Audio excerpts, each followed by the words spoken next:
Welcome into the C3 Friday free for all. Wow, I thought that intro was a little bit longer. I must have played the wrong one.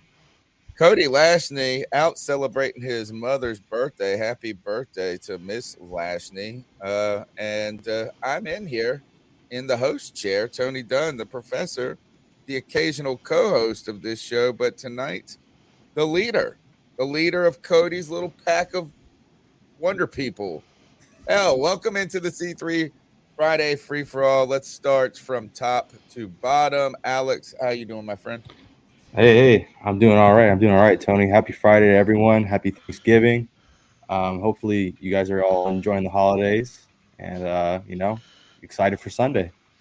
Yeah. Well, actually, such an unknown this Sunday.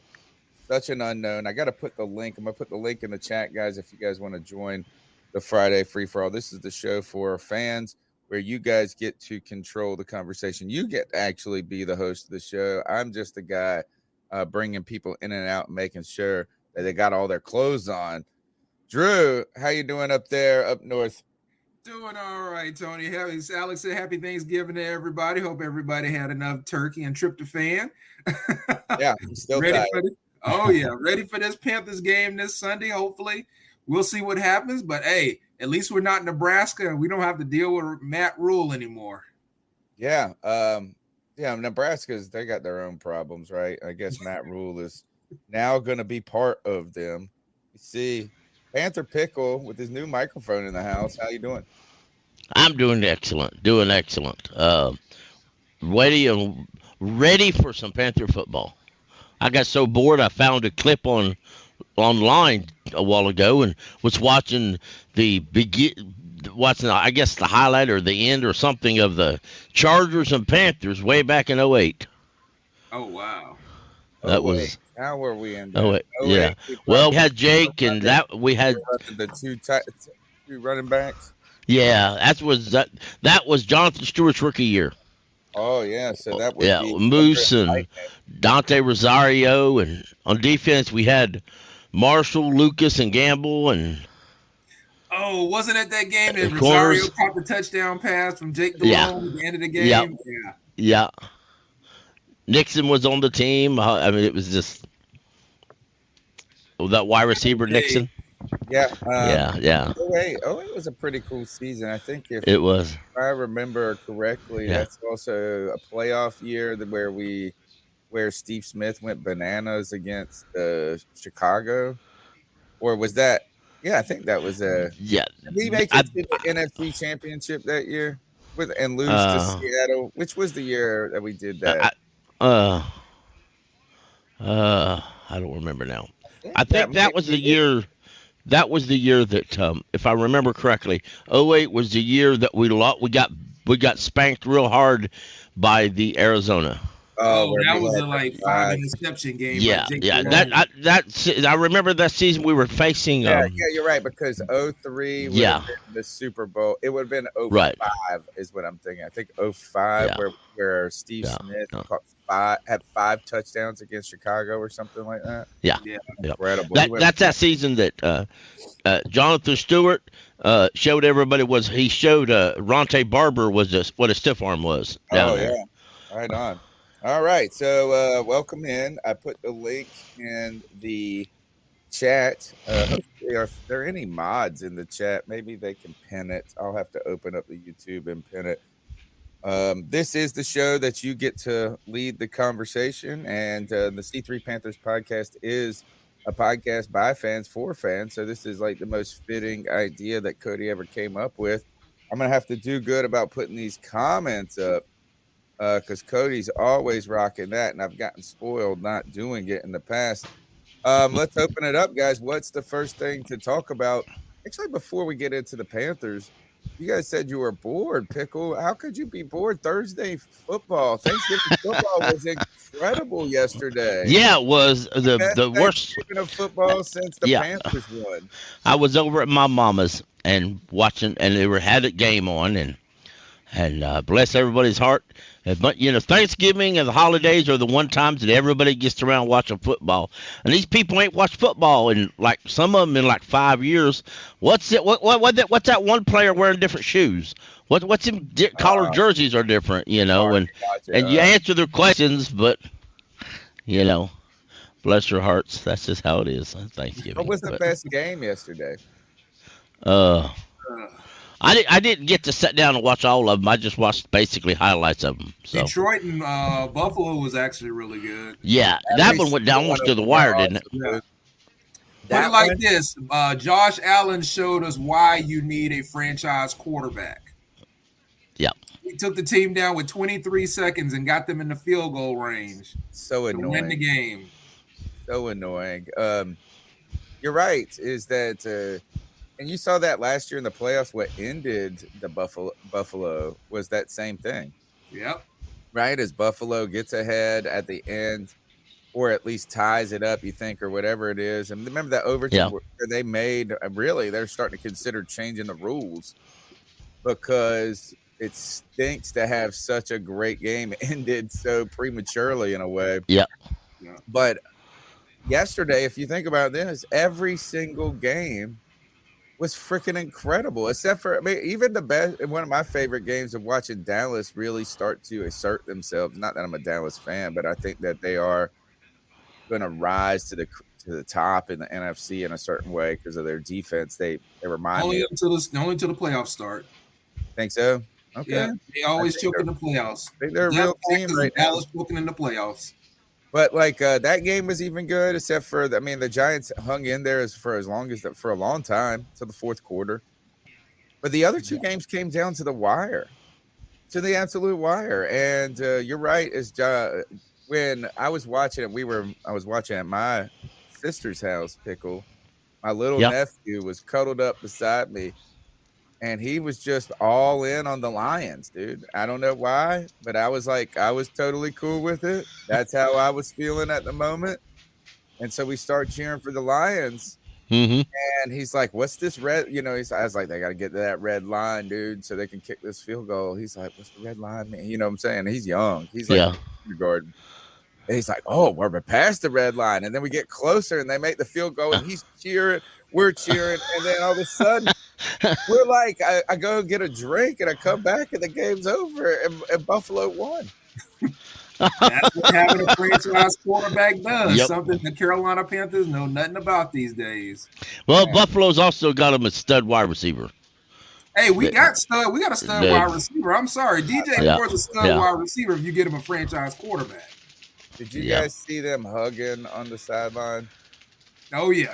It was a hug of relief. They've been playing kind of Buffalo's. They have a great record, but the last 3 or 4 games they've been kind of a little bit shaky. So that was just a hug of relief. Yeah, I bet you DJ was watching that and had tears running down his face. Like, I wish I had that. Well, Josh Allen's been dealing with some sort of injury. He's been kind of playing with it.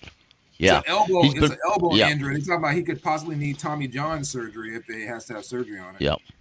Wow. Diggs. Wow. Diggs is just uplifting Allen so much. It's so cool to see a receiver. And when I say uplift, not like helping his play out. Like they said he was like encouraging him through the pain. Like they're in it together. Like Diggs said, you know what? I know what it's like to play with a quarterback I don't believe in, and I believe in you. Mm-hmm. What a great thing. I'm trying to think, is there any other, what are maybe storylines that came out of yesterday heading into this weekend that are on your mind? I mean, obviously, we're going to have to talk about Sammy D. We're going to have to talk about Matt Rhule, but what else? What do we want to talk about, guys? I heard, last weekend, I think it was last week, the Philadelphia coach jumped up in the stands, not in the stands, he got on the sidelines, had a little chat with the fans.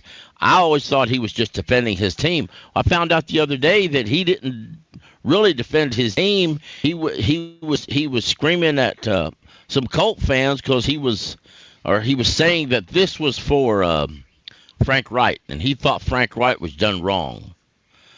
And then that's my good old paisan. Hustles Marinara is gonna like him too. That's the Sirianni. Yeah. That's an Italian kid out there running his mouth. Nah, he was upset. He believed in Frank Wright, and it's kind of wild that he was like, we did it for Frank. We got the W, and then they Yeah. barely won. Yeah.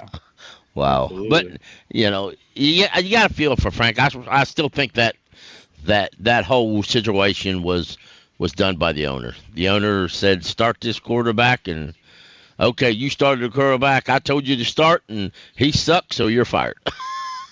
And now they're starting Matt Ryan again. Yep. Yeah, I think the owner had his mind made Yeah. up already.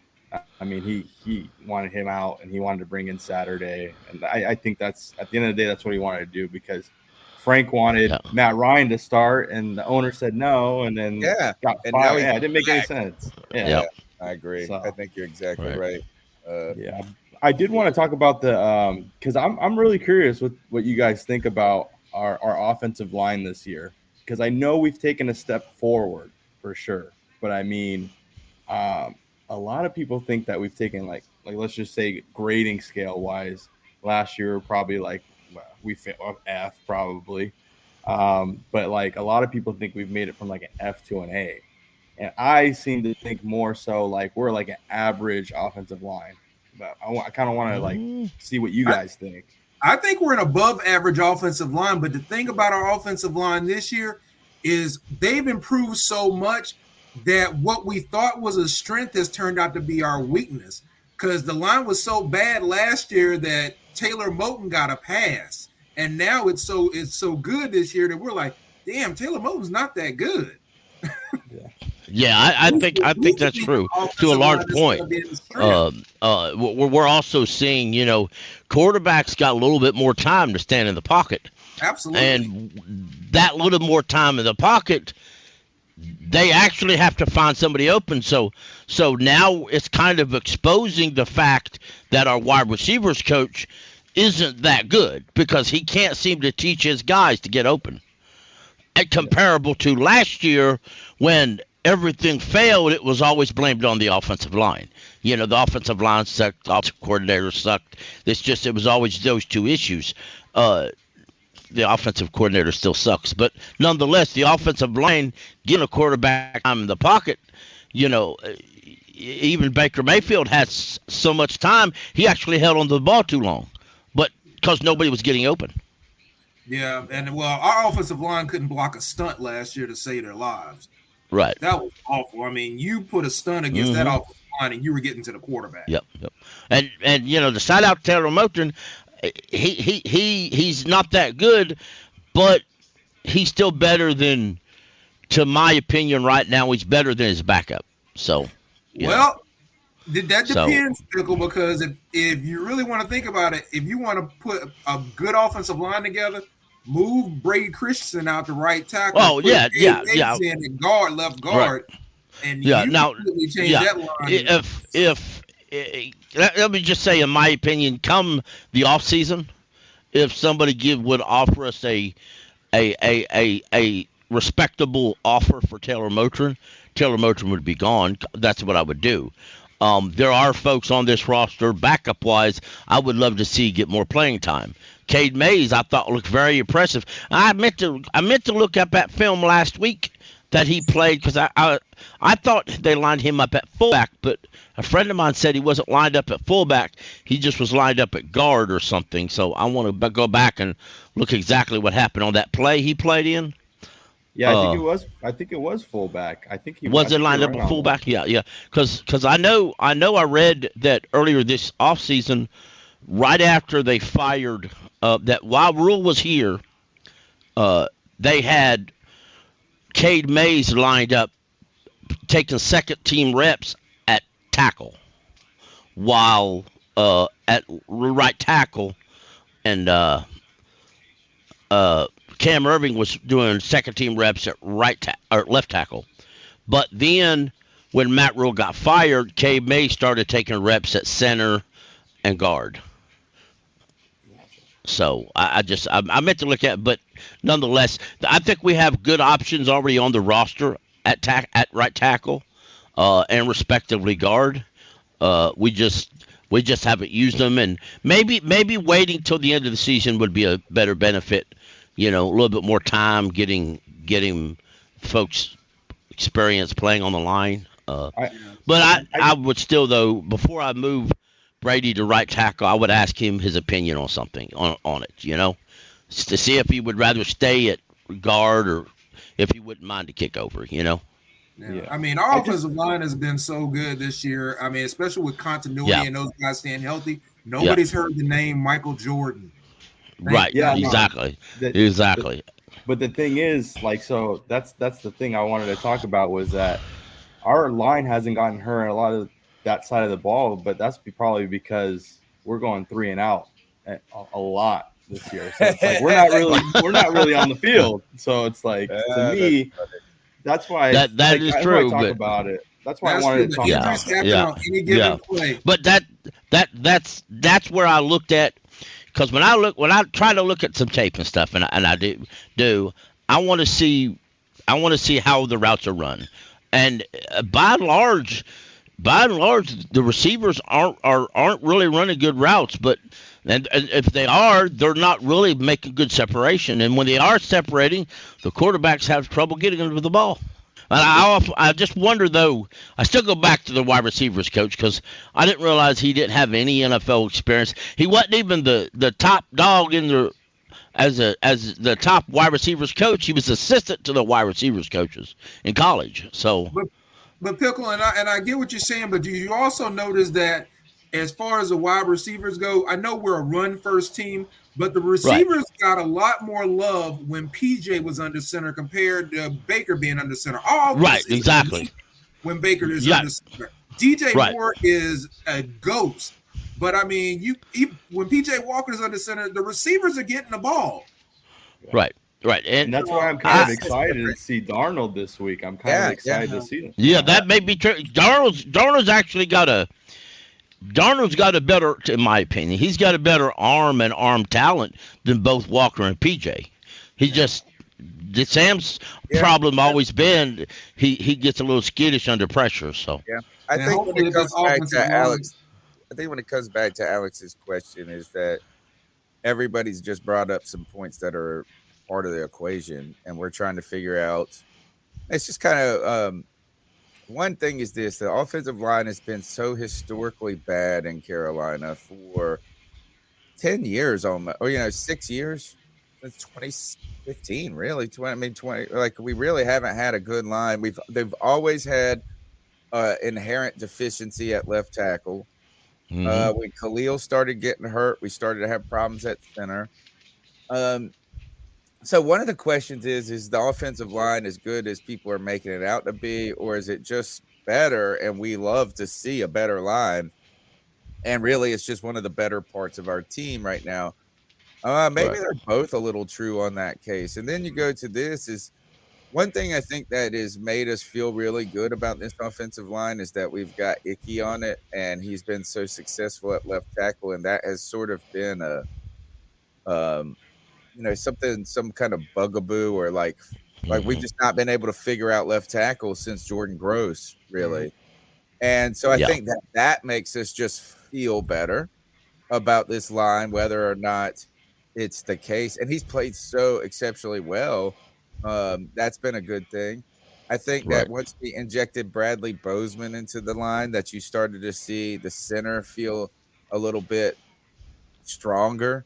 And he has to be re-signed. We have to re-sign Bradley Bozeman. Yeah, he's super. I mean, he's been very important. So I think that's good.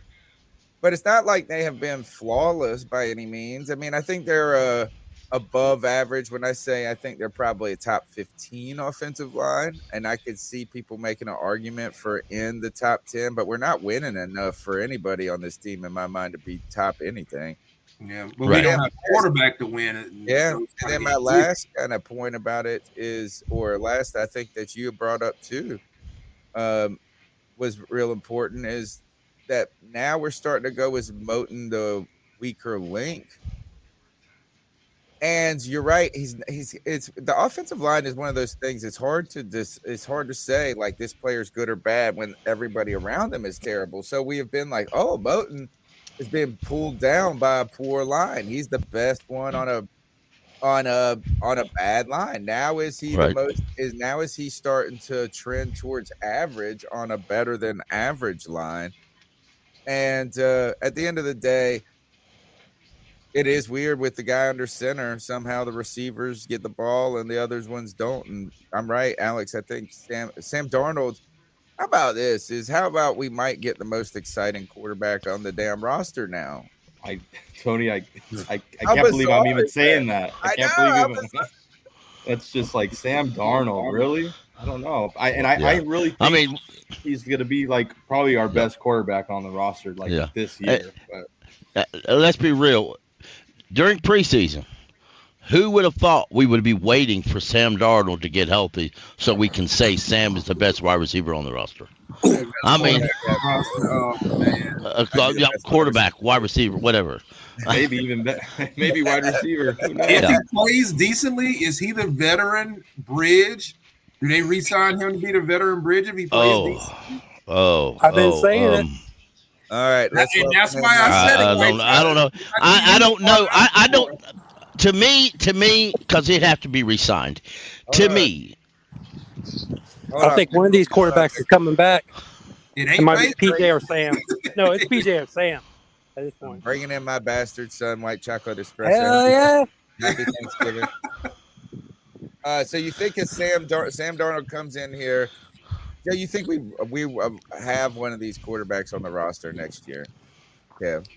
Yes, I believe it's one of these, PJ or Sam. I think they're going to see which one they want to bring back by playing them. Even if you get a completely different coaching regime in here. No. If we get yeah, that might be different. If we get a completely different coaching staff, no, absolutely no. None of them will be back. Well, McAdoo didn't want Sam or Baker, so I mean, right. Completely different. But I think regardless, McAdoo won't be here. If Wilkes is hired as permanent head coach, I believe he sends the other than the offensive line coach. I think he sends the rest of the offensive coaches packing. All right. So I guess the other thing to think about with this is, as the Panthers, if they are looking for a bridge quarterback, whether that bridge is to Matt Corral, whether that bridge is to a rookie that's drafted and either Matt Corral in that case, who else in the landscape is going to be available that is a type of bridge quarterback that could be intriguing to a regime more so? You know, you would be thinking it was Baker Mayfield. You were thinking that. I mean, think of that. Yeah. That's how bad Baker's played. He played himself out of the league, it feels like. Who else is there? I would say Joe Joe Flacco. No, I don't. I think Joe's just got too old. I mean, Joe Flacco's. Where's he? Is he in New York? No, he's not in New York. He's he's in New York. He played pretty well with Zach Wilson out. Yeah, well, he may be playing. They ain't even using. They're going to white now, ain't they? Yeah, his arm's dead, dude. There's like zero. Yeah. Can't get the ball downfield at all. I think it's Derek Carr. I believe. I really do. I think it's Derek Carr. There's a few that may be available, but I think Derek Carr will be available. I think Derek Carr is the best option we have as bridge quarterback now. I mean, don't folks misunderstand. I'm not saying sign him to a 5-year contract. Just as a bridge quarterback between the rookie and because I think we'll draft a quarterback, but we'll have to go outside a veteran anyway. So Daniel Jones is on a 1-year deal. I was just asking, do the Giants bring back Daniel Jones? I think he's in his 5th-year option. Daniel Jones. They didn't pick it up. No. Yeah, they didn't pick it up. But if you're the Giants, that's got to be your best option, is to bring him back. He fits the offer right now. Well, I mean, you bring him back, they might still be drafting a quarterback. Like a lot of people are saying the Panthers should do if we don't draft in the top 5 or 10. Not because we don't have a draft pick, because some people, the Anthony Richardson guy or whatever the people are pointing out, maybe they're interested in that. There's always my guy, our guy. Yeah. From Philly. Minshew. Yeah. Imagine. I forgot about him. I have. I just did. Absolutely Yeah. not. Oh god. Is he on a 1-year deal? Yeah, I he's think a he'll free be out agent of- next year. Yeah. Yeah, he's a free agent next year. It's tough to say like who's going to be that bridge quarterback just because like I don't even know if they're going to keep Wilkes. If obviously you talked about Tony, like if they get a new head coach, it might be someone else. So there's a lot of Well, I mean, moving it parts. varies.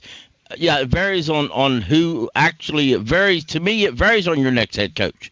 We all know that no coach or no quarterback wanted to come here under Matt Rhule.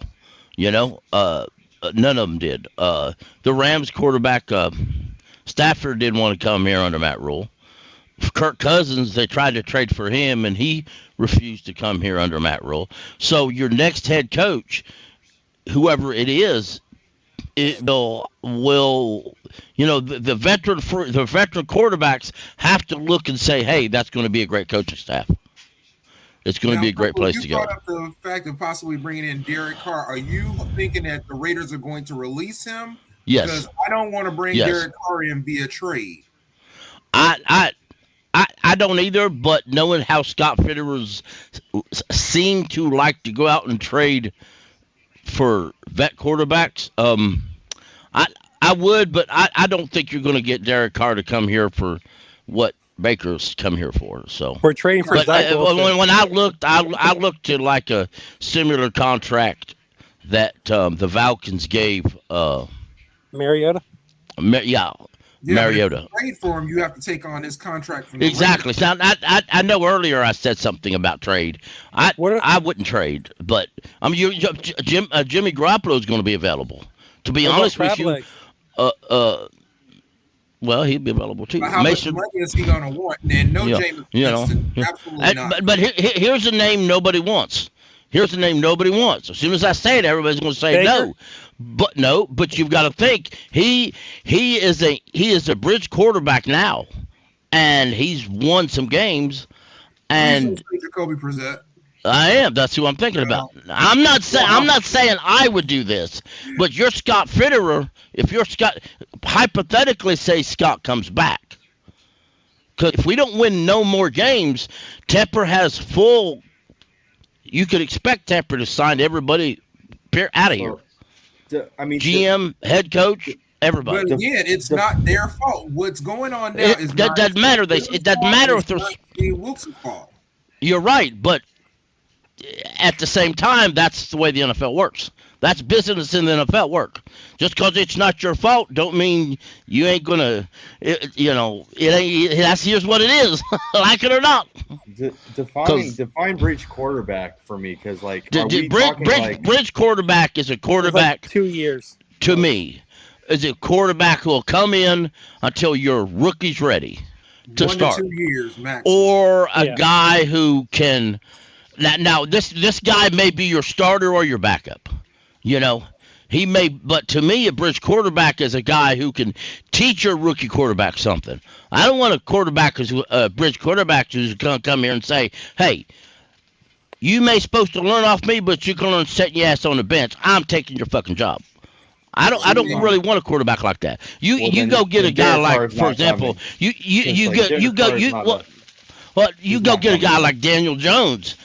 On a fifth, just leaving a fifth-year option, playing good or like that, he ain't gonna come here expecting to be a bridge quarterback. He's gonna go somewhere where he wants to sign a long-term deal, or the closest he can get to be a franchise quarterback. Yeah, probably like a. Or that's what's in his head going. Matt Rhule set us back almost 3 years because we're about to do what we should have done Matt Rhule's first season. Right. Cam Newton was the perfect bridge quarterback if you had a drafted Justin Fields. Cam plays 1 or 2 years. He was on a 1-year deal, which was cost friendly to the franchise. Let him play out that season. Let Fields learn behind him, and then let Fields take over the following season. Well, Fields came out faster. So that when Tom Brady left and the Saints were down and the Falcons were down, we were ready to run the NFC South, and Rhule screwed it up. Well, Fields came after that year. Cam. Yeah, well, Teddy Bridgewater. Teddy Bridgewater would have been a good bridge quarterback. But problem is, when you kick a man when he's down and then turn around and help him up and say, oh, I'm sorry, forgot. you were my quarterback. I mean, you know, you worked for go on the Cam. media, you go with the you know, I mean, We worked- you go worked for Cam when behind, we brought him back. bring who back? When we No, brought what he's Cam saying back. is that Oh, it yeah. was fine throwing him under the bus and then bringing him back. But Teddy, Yeah. once they started turning on Teddy, man, Teddy won't have none of it. Exactly. Yeah. And Teddy was I mean, it's a actually different telling coach. the truth. Teddy was telling us stuff going on behind the scenes that nobody wanted to hear. Right. Oh yeah. But you know, you also got to look at Pickle, Mike- check the private chat. Also, I think you're right though. I think Kev is right that Fields was the year after.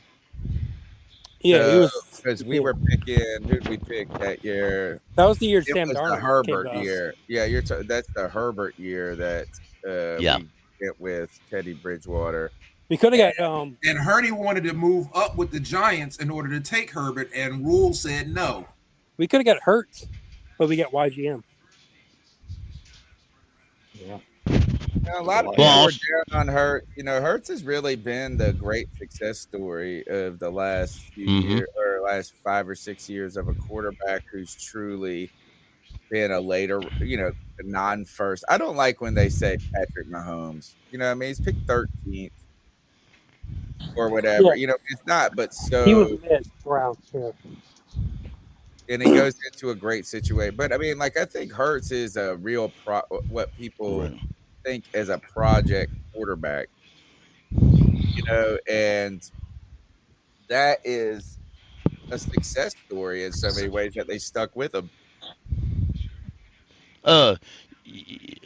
You know, here's the name. I think I agree with all of this, and I feel like we're kind of running circles on this conversation because we were all last year talking about we were Cool Toad. You're gonna have to show your camera if you want to come in.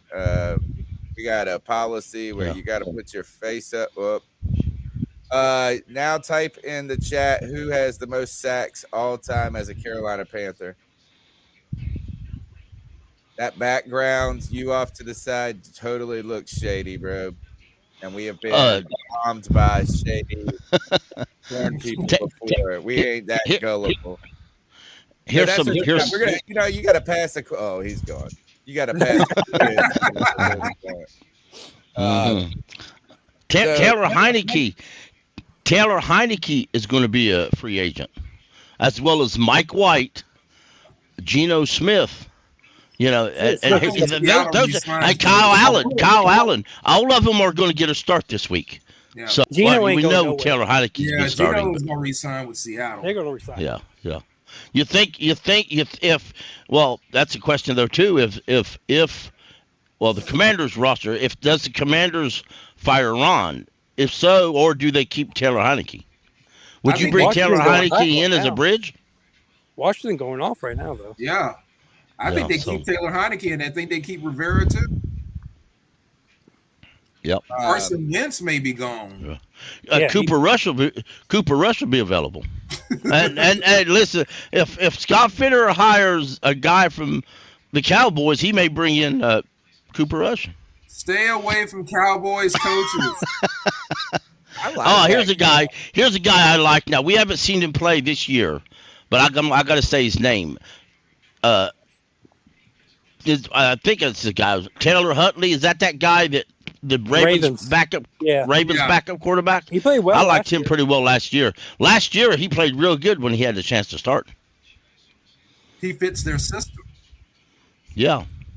You would have to be willing to run the Ravens system. Well, if we draft a running quarterback, you never know who our next head coach be. Our next head coach may be the offensive coordinator for the Ravens. That throws the ball. That throws the kink in the. That throws kinks in plans. I mean, I think he would keep Hampton here anyway. I mean, it's too early to talk about the offseason. Really? Yeah. So, of all this list I'm looking at, Garmish might be go-to guy. Well, that's where it's like we're coming back to Sam Darnold. Yeah. You're right. You're exactly don't right. Think we don't have a And shot. You don't think we have a shot for the playoffs? We're only 2 games back. No. We're still all right. I'm trying to keep a positive outlook, Tony. I mean, let me tell you, I like the upbeat, but right now I'm just wondering, we have a shot on Sunday. We would have to that's You me. can't predict this team. You can't predict this team. That's me. I'm going one game at a time. What'll happen will happen. I'm going one game at a time. Yeah. If I start thinking about, well, if we win this game and we win this game and we win this game and this team loses this game, then maybe we'll be able to squeeze ourselves in there. Then I get lost in the hype, and pretty soon when they lose one game, I'm so down below that I can't get myself up. Honestly, guys, I just want to win enough games that Steve Wilkes keeps the job at this point. I got a question for you all. It's about the upcoming draft. That's going to be the most boring off season we're going to have, man. We need some content creator for this website, for this show. Not just go back with Steve Wilkes, bring back Sam Darnold. Yeah. God bless America. You can only discuss the same thing. Agency. We still got the draft. You got to fill out the rest of the coaching staff because Ben McAdoo's going to be out of here. If Steve Wilkes gets his job, McAdoo's gone. Yeah. So, do you bring in Pep Hamilton as the offensive coordinator? Well, you can't, though, unless he gets fired from the Texans. Levy Smith's probably going to get fired. Levy Smith's probably getting fired. Oh, he's most definitely getting fired. Well, who would take? Well, I don't want to say who. Who would? I mean, the Texans hire and fire. They've in the 5 years have they not hired and fired 5 different coaches? Pretty much. I mean, who take that again? But Pickle, I mean, you can always get. You know exactly why that happened because they wanted to hire Josh McCown as their head coach, and they couldn't because of the whole Brian Flores situation. Yeah, well, that didn't stop. That didn't stop Jim Irsay. Yeah, but he's saying, it was in the middle of the season and it was an interim coach, and he had to hire somebody he was comfortable with. So they should have hired Matt Rhule. What are you talking about? Saturday? Is that yeah? Actually, look, the Saturday stuff is. I'm interested if anybody has been able to find any. I have not watched the Colts games. Look, so I'm just going to be honest. I've not watched either of these Colts games. Has he made any blunders though? Because the team has been rather competitive in both of the games. They won one. And they pushed the Eagles all the way to the end. It took a last-minute fourth-quarter touchdown by Jalen Hurts to win by 1. Has he looked disorganized? Has he made bad challenges? Has it been terrible with the? Well, he ain't calling the plays, is he? No, but he's running the ball one-on-one. He's running the football and playing hard-nosed defense. Yeah. Exactly. I think they were overthinking it. Yeah, I think they were throwing the ball way too much with Matt Ryan beforehand with Frank Wright. I think they were just throwing the ball, and that's not really their game plan. Their game is to run the ball, play defense, and not turn the ball over. So I think he kind of went back. They went to that, and they started to play better. So, but if Matt Ryan or if Frank Wright wasn't calling the plays, then how could he be held responsible for the wrong play calling? Because he could have took over. Yeah, he's the head coach. He could have took over. I'm calling. They're just bad all over the place. But I don't even know if it was that by necessity. You're right. They were throwing the ball like an incredible amount. Like I saw Matt Ryan with like a 50 passing attempt game. You're like, what in the world? Kind of like McAdoo was doing. Taylor was hurt first part of the season. Yeah. Yes. Yeah. Okay. Which is strange. We still want to know the impetus behind the Ben McAdoo change.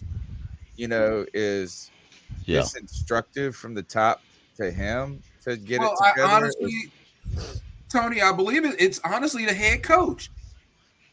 Matt Rhule gets in front of the camera and he talks about, we're going to run the football. And then you turn around the next week and they're throwing it 40 times. But when Steve Wilkes says we're going to run the football, they run the football. That's the difference between a guy you stick out there as a figurehead and a head coach. This is what we're going to do. And if you can't do it, I will find somebody that will do it. I've read something about the players. That's where the players is Steve Wilkes has a different attitude. He has an attitude where he's almost forceful, but the players know it's not being a bully forceful. It's Here's what you're going to do.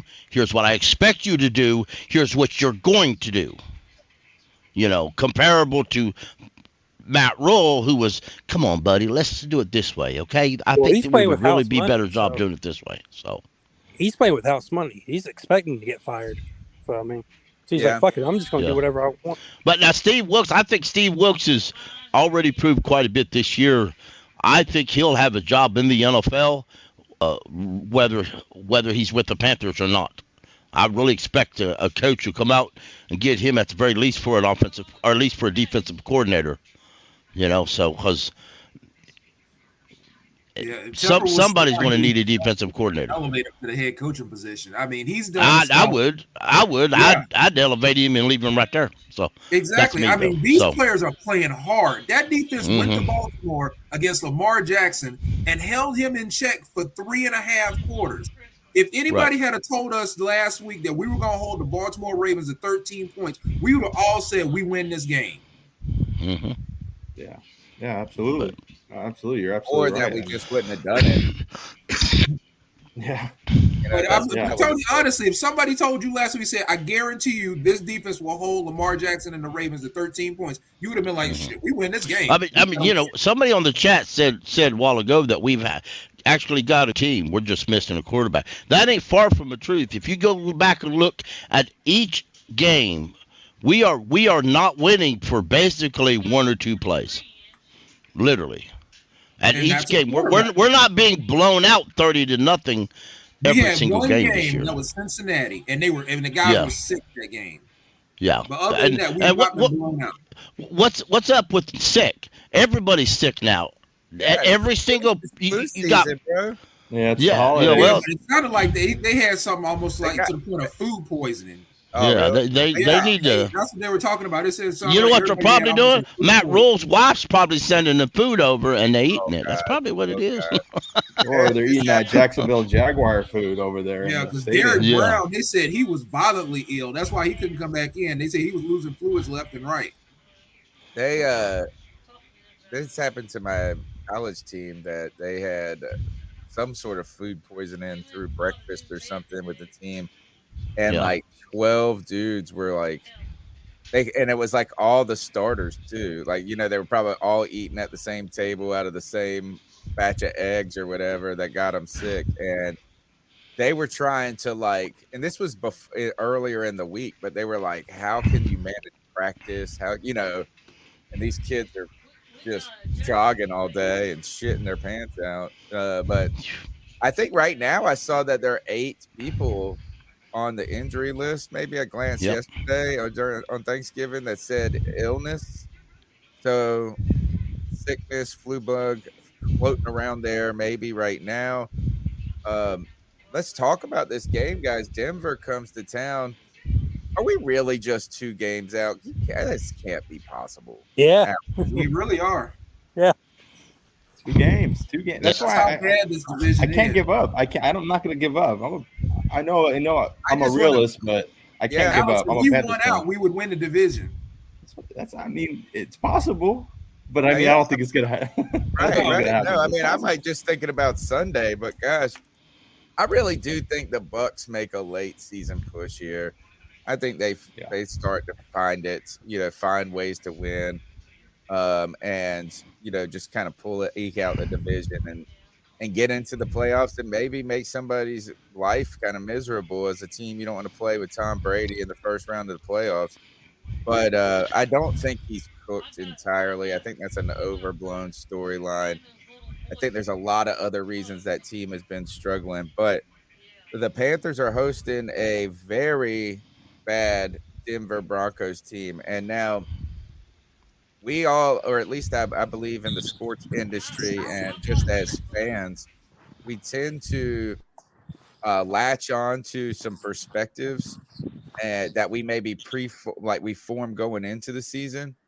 And then we ultimately try to hope that those ideas come to fruition, right? And it takes us a long time to abandon some of those things that we believed in despite evidence. And what I'm trying to get to is this: is I made a play in fantasy. You're always projecting, trying to find a way to get more value out of somebody that you don't have to draft in the first. And I targeted Jerry Jeudy in round 3, I think, two or three as my wide receiver. And then coming around the middle rounds, I said Russell Wilson with receivers in Denver is going to go there, and he's going to light it up. And it just didn't come to fruition. It just hasn't worked in any level. One week he might be okay. The other week, 2023 wasn't a good year for the Carolina Panthers, but I'm trying to make 2024 a better one for myself. Get started on your resolutions with Factor so you're ready for the new year. Factor's ready-to-eat meal delivery takes the stress out of meal planning and sets you up for success in the new year. Skip the grocery stores, prep work, and cooking fatigue. Instead, get chef-crafted, dietitian-approved meals delivered right to your door.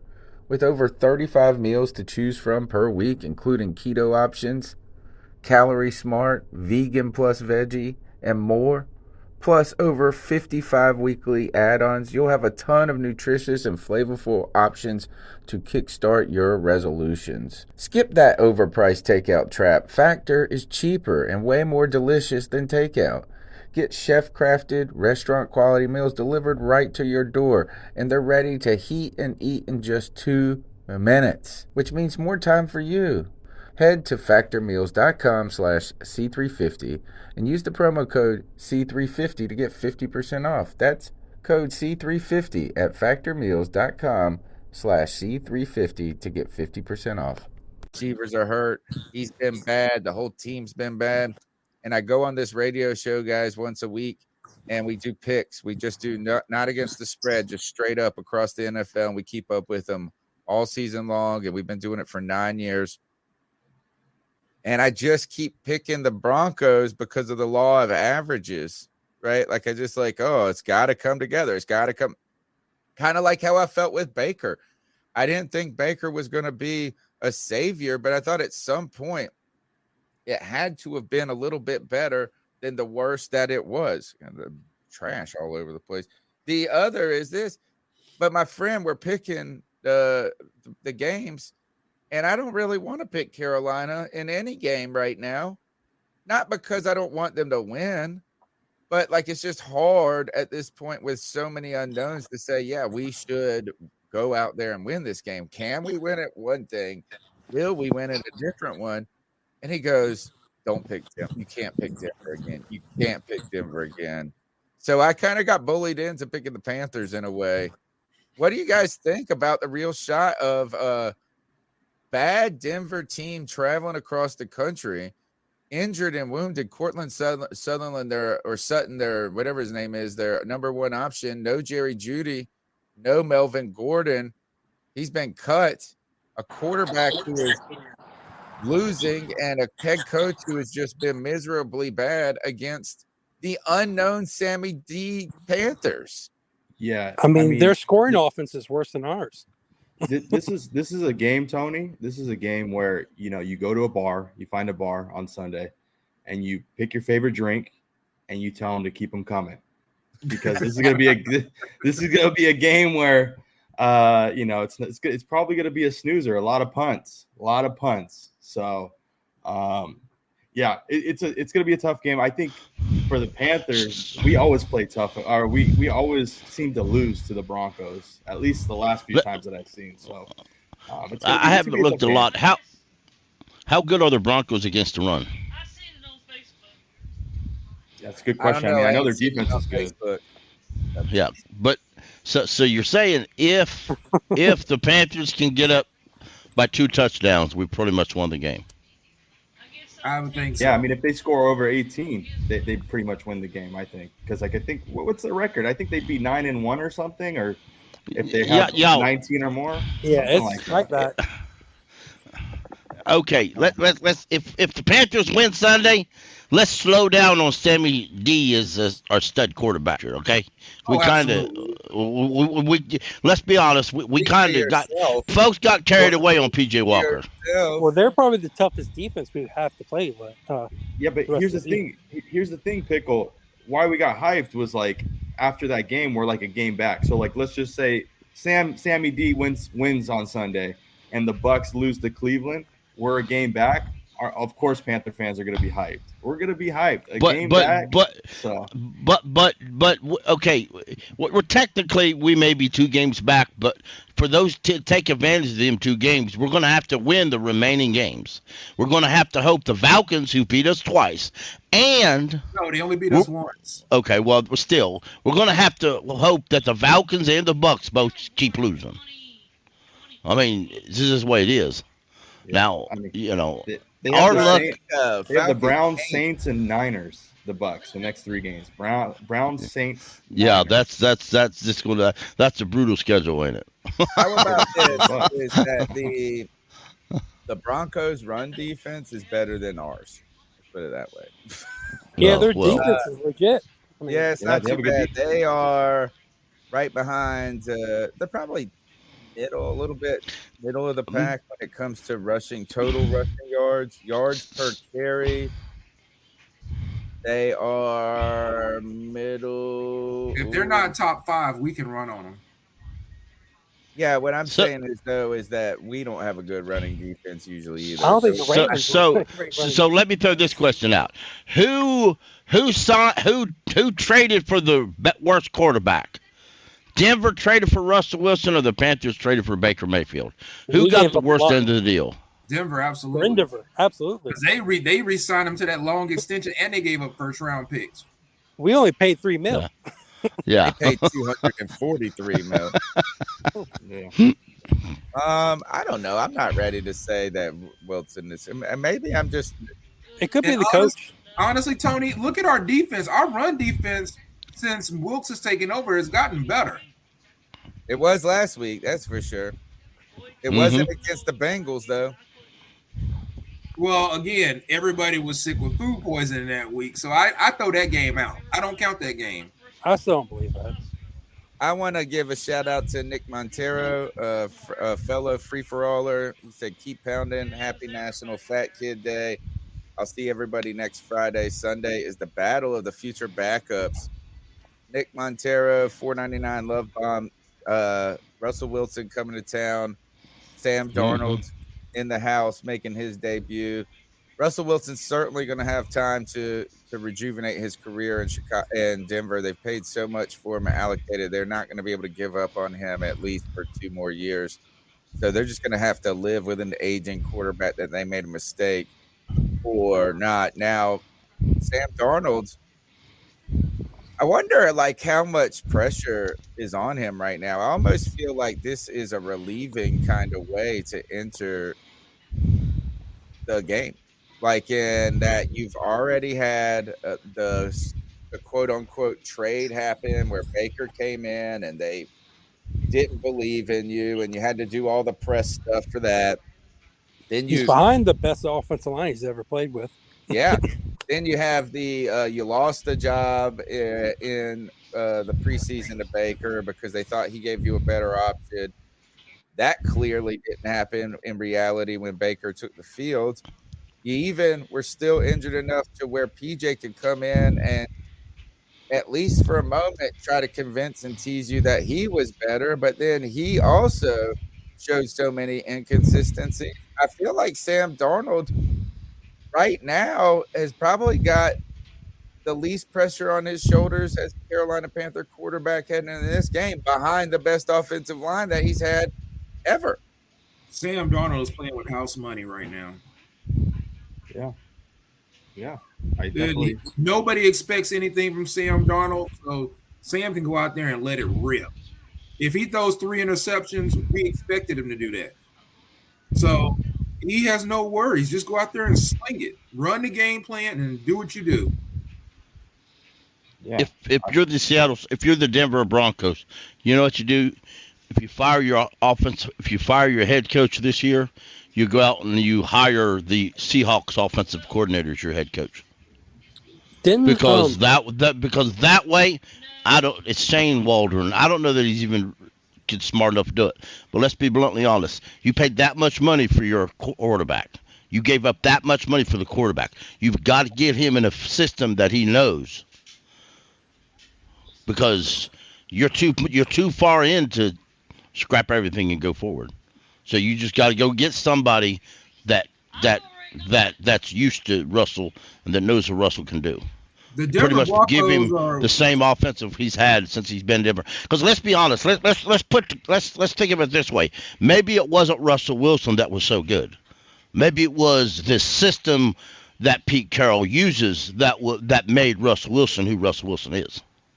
The Denver Broncos just like everybody said that is in a worse position than the Carolina Panthers at this point. Yeah, because remember when Brady was in with the Patriots, everybody said it wasn't Brady, it was system. So Brady went to the Bucks to prove everybody wrong. I don't he think did it. People really said that. They may have said that in the very beginning.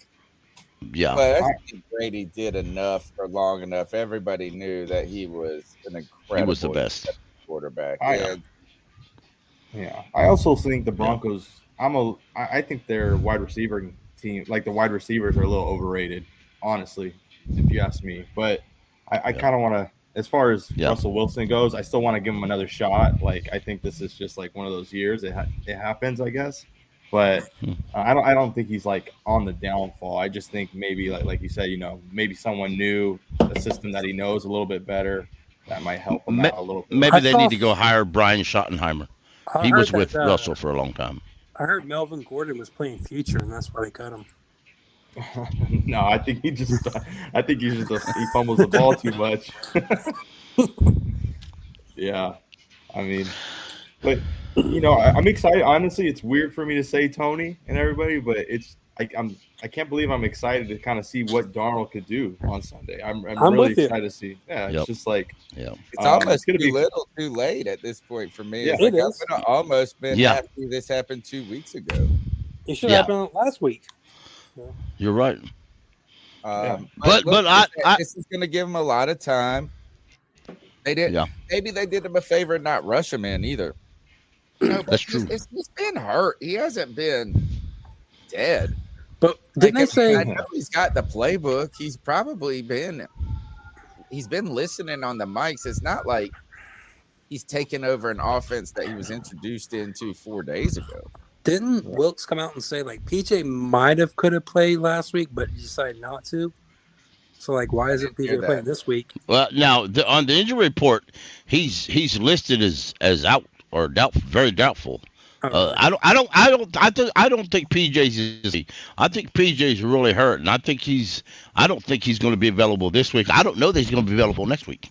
Well, no. But if Sam comes out, if Sam beats the Broncos, if we beat the Broncos, and PJ's healthy next week, who do you start, Sam or PJ? No, you start Sam. You go with the guy you got to go with who's winning. Yeah, but I mean the thing is like PJ. I think if it were a really big game, he'd probably play. But since we're kind of almost out of it, and it's a bye week next week, we got a bye week, I believe. So like they're gonna probably give him a couple weeks to, recoup, get the ankle ready. But I mean, they're just gonna see what Darnold's got. If Darnold gets the W, they're gonna stick with him. That's what you got to do. It's crazy. I'm looking at PJ's doubtful. I'm looking at the Broncos like one of the Broncos fan pages. Yeah, and it's like looking at the Carolina Panthers fan page. It's just like talking about how bad we are, how bad their team is, and how bad the Panthers are. There's like nothing good. Like I'm trying to figure out how they believe they're going to beat us, and it's almost because we stink so much. Like, that's the only reason. Like they don't point to themselves. Says how? All right, so here's the same to them. Yeah. How many games will the Broncos win to close out the season is one of the questions they're asking on their website, and they think the over/under is 1. So it's like the Panthers or nobody in their mind Crazy. Yeah. How did they? Well, how- They got a tough schedule, man. They got a tough schedule. So let's ask this: if the Panthers win Sunday, does the Seahawk coach get fired because he got beat by Sam Darnold? Oh, you mean the Denver coach? Yeah, Denver. I mean, I'm surprised they haven't Hackett's fired him already yet. on the hot list now. Anyway, I his think seat's they'll hot. just- It's on I fire. think they'll. If you haven't fired your coach mid-season right now, I think Yeah, that you finish just it out. wait till the Black Tuesday or whatever, and Well, you just when- fire them immediately after the When they last. find Iran, They fired him the first week of it was 5 games, around the was it first 5 week of games, December, wasn't it? Yeah, Yep. It was weird. Tepper said It was the first week of like December. you want to give him a head start. Tepper Yeah. said he wanted to give him a head start. I was like, I don't That was know. always- Well, he did. I mean, technically, because Ron was talking to Washington before the season ended. Yeah. Or that's what I was heard anyway. Well, he gave him so. a head start to do his little PR campaign. Remember, Ron went on the radio and thanked everybody. Yeah. He went on Good Morning Football or whatever it was and stuff. But, Yeah. Ron Rivera's team. I told my friend he's a Commanders fan, and he said he was fed up with Ron by the end of September or early October. It's just like, man, I don't think this is going to work anymore. It's going to work. And Yeah. a lot of the same things that are upset about is just that the improvement hadn't come in the time period, like in the 3 years. The defense wasn't playing as great as you would expect under a Ron Rivera team, and the continued fumbling and weirdness at the quarterback position. Like kind of a lot of the questions that we were saying about things we were saying about Ron. I said, well, you man, watch out for Ron, man. November and December are his months, bro. Yep, they are. And look, they've won 5 out of 6, the Commanders, Yeah. and they play the Giants again. Like it's a total 2014 season for Ron here. Or Ron would what was it? Was it maybe it was 2012 when we were about to fire him in the second year? Like everybody's like, this dude's got to go, and he reeled think off it's like 2013. 6 out of 8 wins at the Yeah. back end of the season or something. I think it's 2013.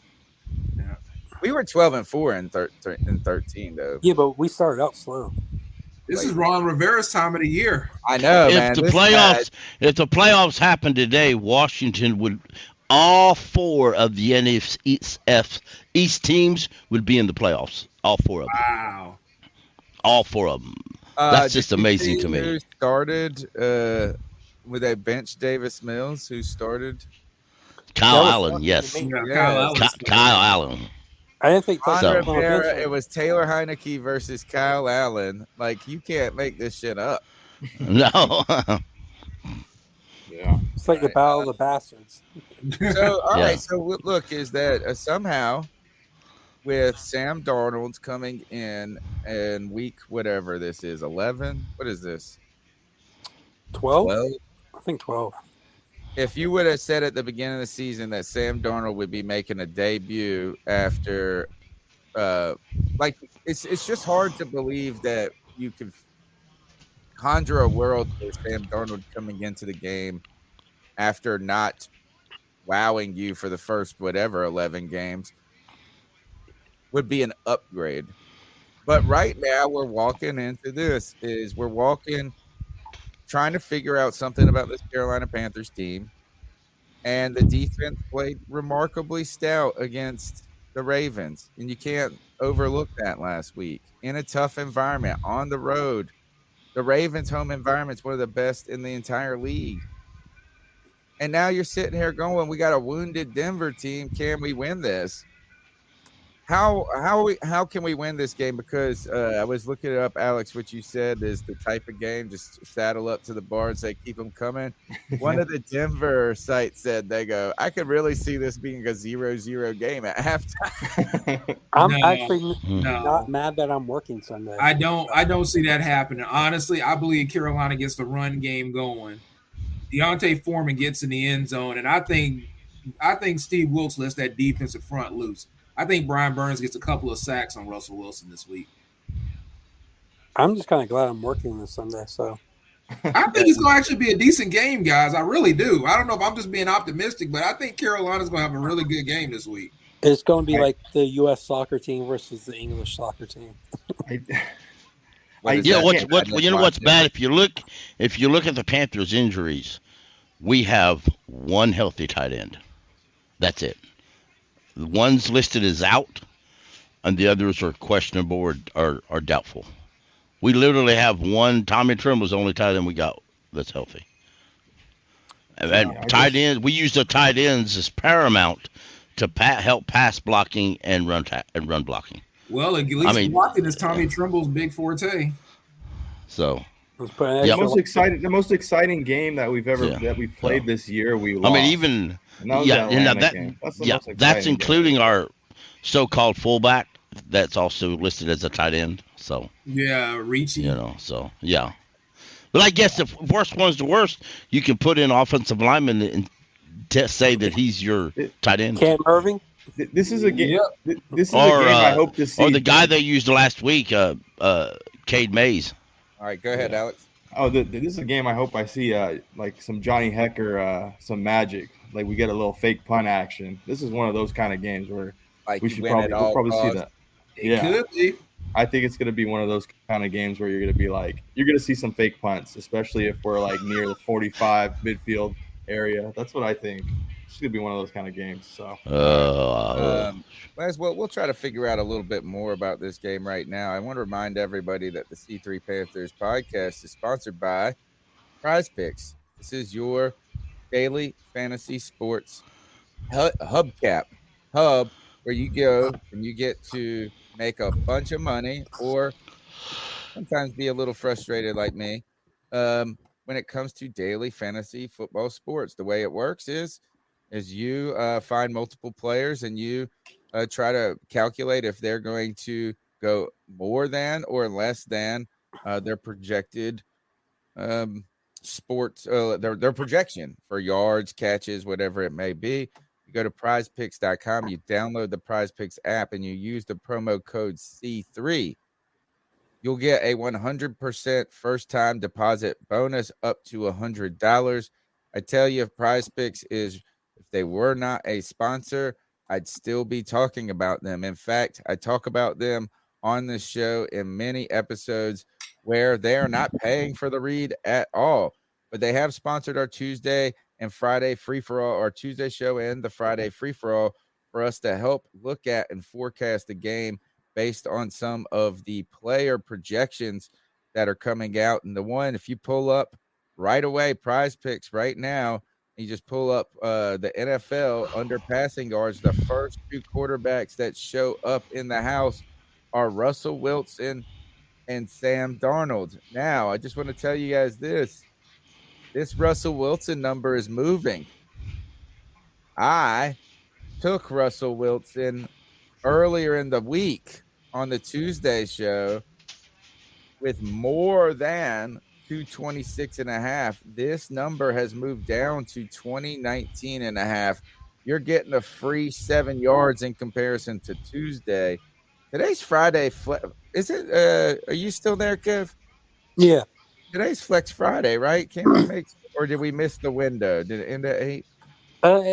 There's Justin Jefferson. Well, yeah, I remember he was yesterday was a free Justin Jefferson. By the way, I've been on a poor run the last couple ones, but they gave you a free square yesterday. All he had to get was more than a yard or get a yard. He reeled off 139 yards. How about that? Is Justin Jefferson? When was he drafted? First round. First round? Okay. Yeah. He is a beast, man. They got him with the Diggs trade. And they didn't lose. They didn't downgrade. Think about that. You have they're arguably the two best receivers in the league right now. That was definitely a win-win. Yeah, definitely. So if you go to PrizePicks, you can put in multiple entries. The more you put in, so if you do 2 players and you hit both of them right, you go from you triple your money. You do 3 players, you get 5 times your money. You can get up to 10. Like you can really make some loot doing this. I We're going to find some winners right now. I need 67 yards from Waddle to win $600. So what? That's Yeah. it? Yep. Also got I need 77 yards from Chubb and 60 yards from Andrews. And if I get all three, I get $1,300. Welcome to PrizePicks, folks. Welcome to PrizePicks. My bastard son said this. I don't need your money, Dad. Take your degenerate gambling somewhere else because I'm a winner. I'll make my own child support, Dad. Yeah. All right. So if we look at this game, we'll just look at the Panthers first. Is Sam Darnold's 182.5 passing yards. Deontay Foreman, I like this number a lot, 56. I wonder where that's moved from. It's gone up. It's gone up. So I got it a little cheaper on Tuesday. Foreman's is down. I think Foreman was down last time I checked. No, on Tuesday it was 50. Oh, what? Oh. Yeah. So I got him. This is my entry from the Tuesday show. I got him at 50.5 yards on Tuesday. Russell Wilson's number has gone down while Foreman's has gone up. I still feel like 56.5 yards is not problematic for him. Like that to me is like still a favorable number. Did DJs go up because of Sam? I wonder. I don't know what it was on Tuesday. I didn't make the play then. I don't know if it went up or went down either. But DJ has been so erratic this season. Is he just due at this point? Look, 3 games where he's been under 47. Look, he hasn't even come close to 47. I wouldn't try it with Denver. Not with Denver's defense. Yeah, I mean, Terrace Marshall Jr., I feel like right now has become a is it just getting too I don't know. It's like I'm not even feeling great about any of the I don't know anything about the pass game with Darnold right now. Yeah, I think the best corners are covering DJ and leaving Marshall open because Marshall's one of these kids that is getting the sloppy second corners or third corners even maybe, and then because we don't have a third. Our third wide receiver is giving the ball to the opposing team more than he is helping the Panthers. So, yeah, I mean, in some ways, but I think too is that you're just seeing Terrace Marshall Jr. Show what, like, that his physical traits are low in the NFL. He's tall, he's fast, he's got good body control, he's got good hands. And what else do you need?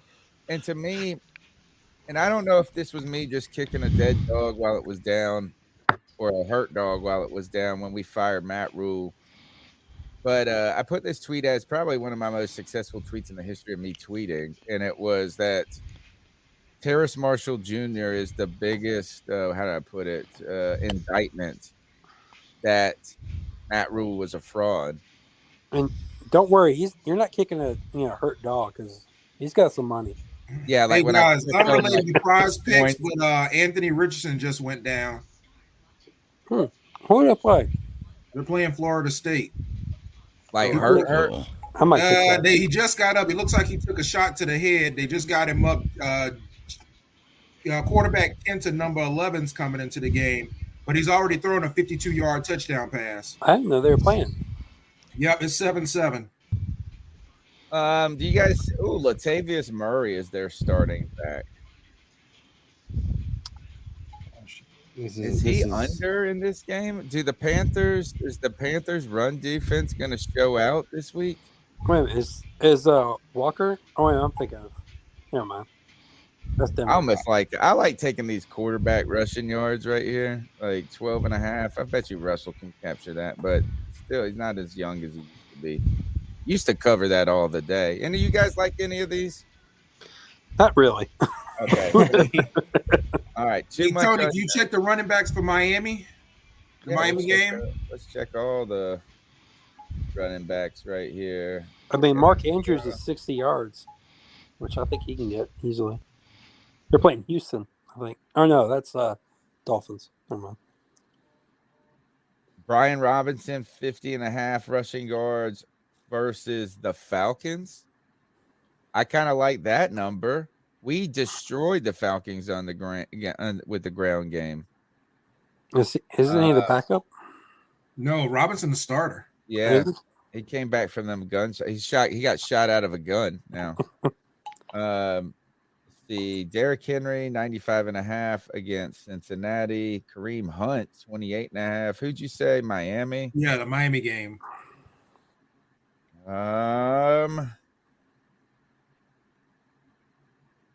Is Miami's running back?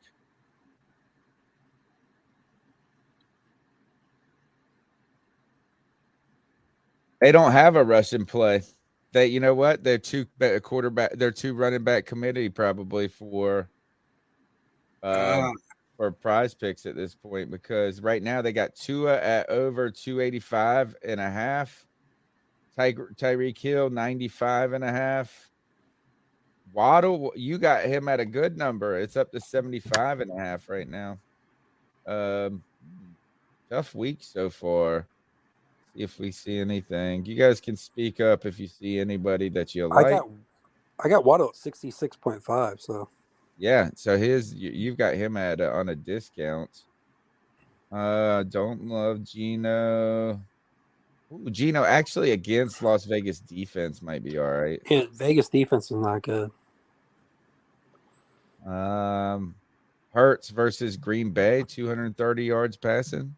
What do you think? They're just going to have to ground and pound against that team? Honestly, I don't know. I typically go with the touchdown passes. Like, see what else we got? Yeah, catching or interceptions. Like Heineke, who they playing with? Heineke will get that. He'll right now. 3 options on passing touchdowns. Will Tom Brady throw more than what? Well, he threw 2. Like I think Geno might throw 2. But they run the ball so much with Walker. Yeah, I like the Brady 2 touchdowns. I do like that. Sure. Just like that. So there.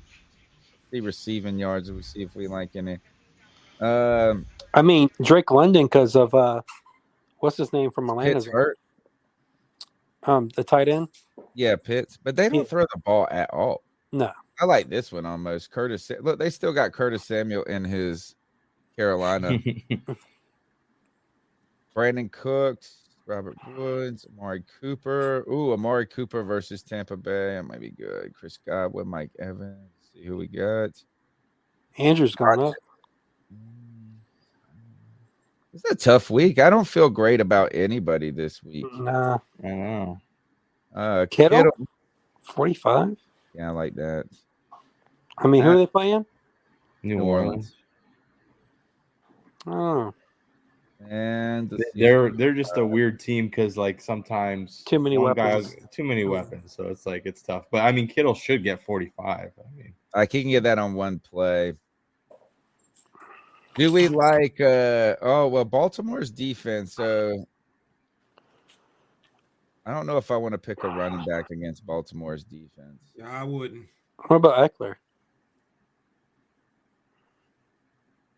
Eckler. Ooh, 50. I think he does most of his damage receiving, though. Yeah. He's only had one game this year where he's gotten that number, and it was last week. They're trying to tease you with recency. Yeah. I think they have the average for you can look at too. do you think maybe Darnold gets that over or no? Not at all. Like they're not going to throw the ball. Yeah, I think they're going to try to run it. You think I don't know. Like I don't think that they can just be like that. I think they're going to try to do it. I just think there's one of these games that you just like, I don't know. I just think it's one of those games that like he's going to have to throw it. I think, but I don't know. About Mariota? Does you think he gets 57? No, he never does. Yeah, I think you pick under. You can do the under. Yeah, it's just sad that like 180, like we're hoping for 182 or 183 from our. I mean, from I agree. Do you know how many times I put a prize pick on Baker Mayfield this year just because it was like so low? So low. You're just like, you know what? No, let's run with it. I mean, I don't. I mean, straight 20 on this and make Tennessee's 100 defense bucks. is not good. You might want to look at Joe Burrow. Jamar Chase is coming back.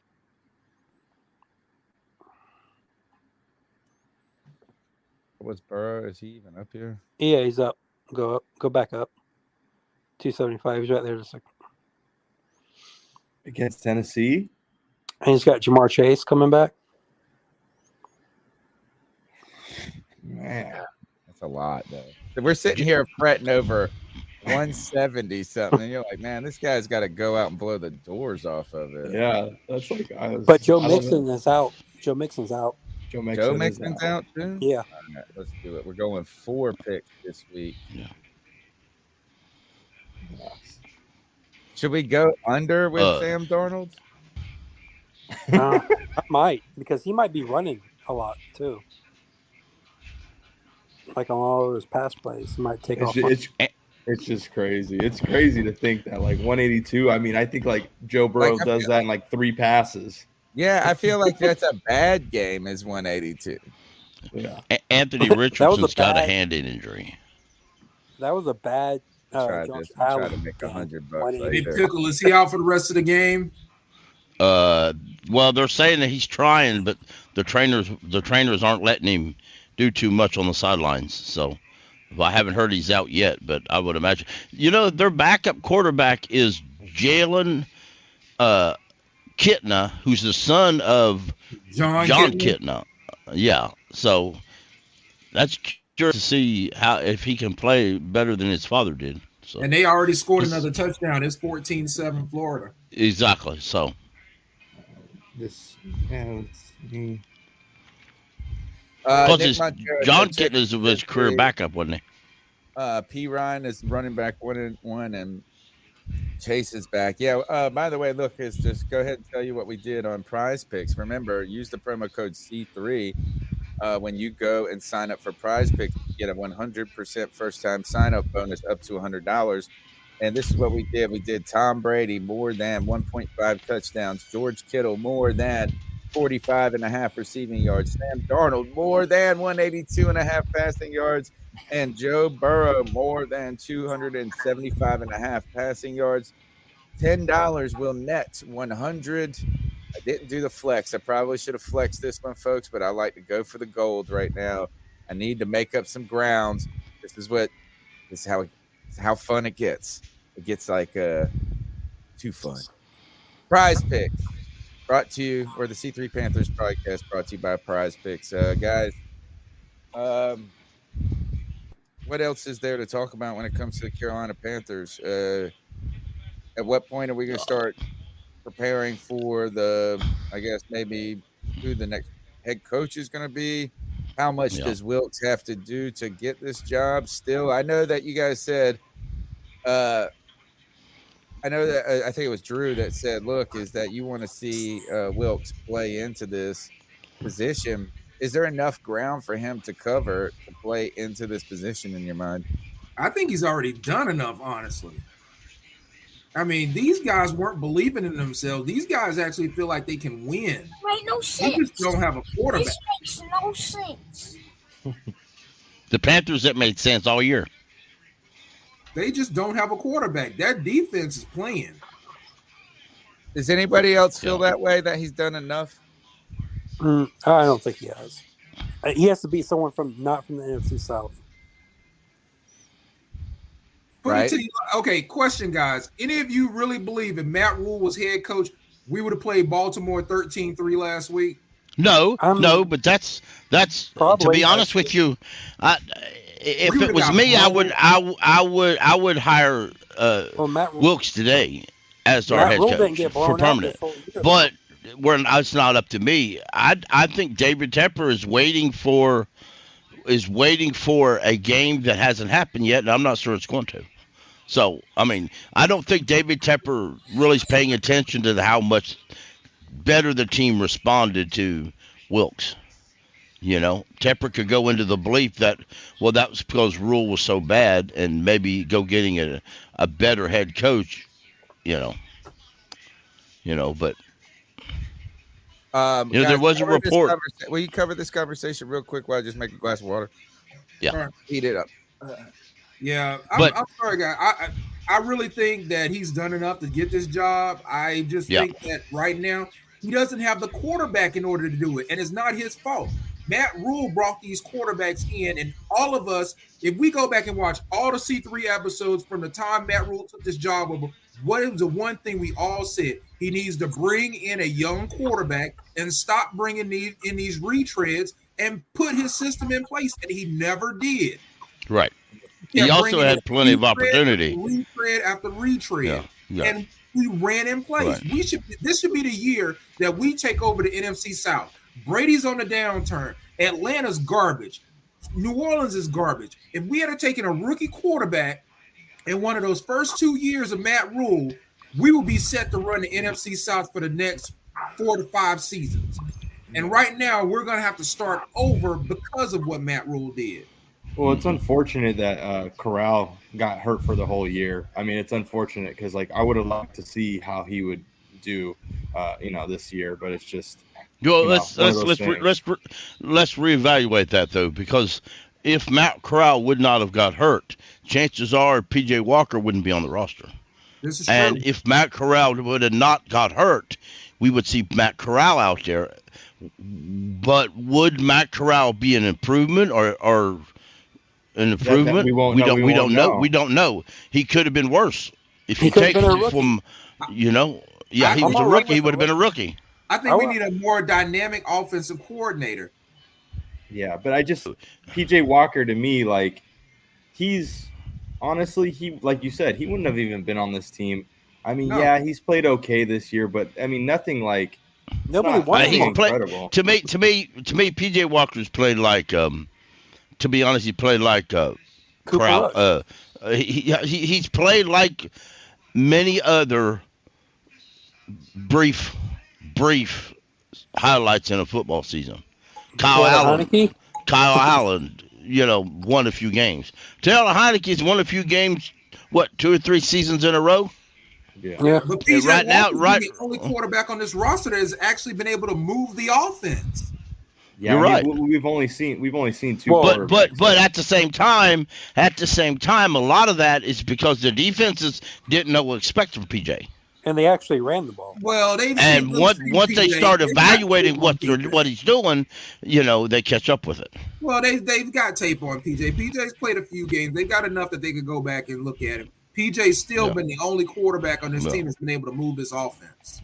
Yeah, you're right, but I'm not ready to say PJ would be a bridge quarterback. I'm just not. Oh no! I'm not saying that at all. I'm just saying it's going to come down to money as far as a bridge quarterback is concerned. Yeah. Because you're not going to go out and overpay for a quarterback that, as we said, is going to be considered a bridge quarterback. You're just not. Right. You got too many other things you need to do. You got to re-sign Bradley Bozeman. That is a absolute must. And then do you want to bring back Matt Ioannidis? You got to figure out what you want to do. You got to re-sign Brian Burns. I mean, Right. Derrick Brown's going to be – they're going to pick up the fifth-year option on Derrick Brown. I would say you absolutely do not pick up the fifth-year option on C.J. Henderson. This is why I say I wouldn't. don't be surprised you see Sam Darnold or PJ come back next year.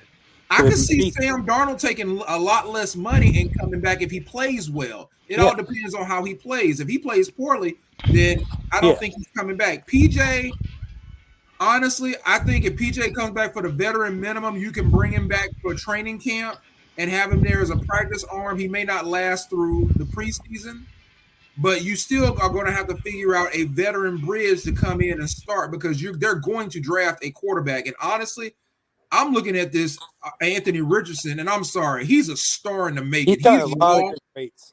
He's raw, but he's a star in the making. This kid has the word raw doesn't necessarily, to me, say a lot because it depends on who you are and it depends on who's teaching you. Because they said Cam Newton was too raw to start until he won the national title, and he started making the training camp or preseason the combine and workouts and pro days. Then everybody scratched their heads and said, That's when Panther fans' eyeball went, well, maybe we need him. And see, I would really like. I would hope that the Panthers win enough games to get us out of the top 5, because it would save us from ourselves. Because right now everybody's all psyched up about getting either Bryce Young and C.J. Stroud, and I'm sorry, I've watched them both, and I don't see it. I just don't. Me neither. But Bryce Young is too damn small. I'm telling you. Right. He gets in the thick of the season and he gets stomped on by one of these defensive ends or defensive tackles. He's going to be out. Right. And then you're going to be in the same spot looking at Sam Darnold or whoever the backup quarterback is in there playing because, he's out with a back injury. He's out with a shoulder injury. He's out with a knee injury. He's not big enough. And C.J. Stroud, I don't see it. They've got great wide receivers up at Ohio State, and he's the beneficiary of it. But as far as coming in and being a franchise quarterback, don't see it, guys. Just don't. No, and a lot of these guys. If we let me ask you a question. If we draft pick 6, would you take? Let's say both them quarterbacks off the board. Mm-hmm. Would you draft Anthony Richards at pick 6, or would you draft another defensive tackle? I would try to trade. Put it like this, Pickle. I would try to trade down to probably pick 8, between 8 and 11. If I cannot do that, and you say I have to make a pick, I'm taking Anthony Richardson. Yeah, me too. There's no way, as much looking at as CJ good Stroud, as he is. I'm gonna tell you this, Pickle, and I know people. Only one person on here is probably going to agree with me on this. But looking at the quarterbacks that I've seen between Bryce Young, C.J. Stroud, and some others, hey, Spencer Rattler got game. I'm telling you, I'd honestly think about taking Spencer Rattler later on in the draft and skipping C.J. Stroud and Bryce Young altogether. I wouldn't take C.J. and Bryce Young, period. I wouldn't take C.J. and Bryce Young, not in the top 20. If I missed out on Anthony Richardson, I would find a way to make sure Spencer Rattler was on my roster by the end of the draft. I mean, Carter is a defensive tackle. Let's be real here. As good as Carter is, tell me the concept of drafting another defensive in the top 10 and telling him he is going to be a backup and hope. What do you do? Just not pay Derek Brown? Well, you decide, okay, since we got 2 stud defensive tackles, I guess we'll play 3-4. I mean, because one of them is going to be a backup and the other is going to be a starter. And the defensive that's just how it is. That are in the draft aren't really difference makers as far as I would take in the top 10. There's no Clowney in this draft. Exactly. No. There's no Clowney. Will Anderson. Will Anderson is a linebacker who plays with his hand in the dirt sometimes. That's all he is. He is less outside linebacker. Yeah, he is. He weighs less than Brian Burns does now. He would have to put on 20 pounds just to get close to what Brian Burns is now. And he's just, I mean, I don't see drafting Will Anderson in the top 15. If you wait to the second round to try to get a quarterback just because you're going to miss out. Oh, he just threw a pick. I honestly think Spencer Rattler is going to come back another year. No, his draft. Some other name too. So you think he's going to come back? He looks like he's got the size. And Tony, you just saw that pick that Richardson threw. Watch the receiver. The receiver gave up on the play. Oh, stop! Look at him. I'm looking at him right now. The receiver gave up on the play. I'm talking about Spencer Rattler coming back. I'm talking about Anthony Richardson, the interception. The receiver. I brought up one conversation. We started talking about Rattler. No, that I disagree. The receiver didn't give up on that play. It was just a bad throw. The receiver gave up on it, Tony. Hey, Pickle, try moving the mic more towards the chin. Then the other is there's some other names out there. The Wake Forest quarterback is really good. You know what I think? The Arkansas. Like, look at his stats. KJ Jefferson. He has got great stats, and he runs the ball. He's like a beast running it. Probably going to the 5th round. Who's the guy? The Penix Jr. or something like that, or someone up in Washington, I believe, is playing real well right now. And I gotta. Is the Zappy era over? Is Zappy available? Nobody even remembers Zappy anymore. No, he just come online. Come Hell, online, he baby. he's Matt just Jones balled Zappy. out. He likes Zappy's Bryce just Young. the backup. Oh yeah, that's what I know. Come for, online, G baby. He is small. Well, that's the funny thing is that he called G Baby calls Matt Corral like Pee Wee. Yeah. But Bryce Young. Yeah, and Bryce Young's smaller than that. Exactly. I mean, if you could surgically remove Bryce Young's head and put it on like Sam Darnold, you'd be good right there. Oh yeah, you get Joe Burrow. Yeah, you get Joe Burrow.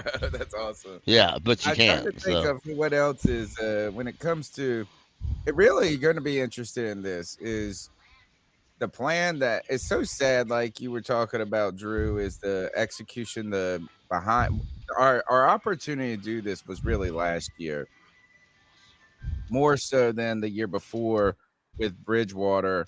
Because it was going to take a little bit to get up to the quarterback if you wanted Justin Herbert. He didn't fall to you.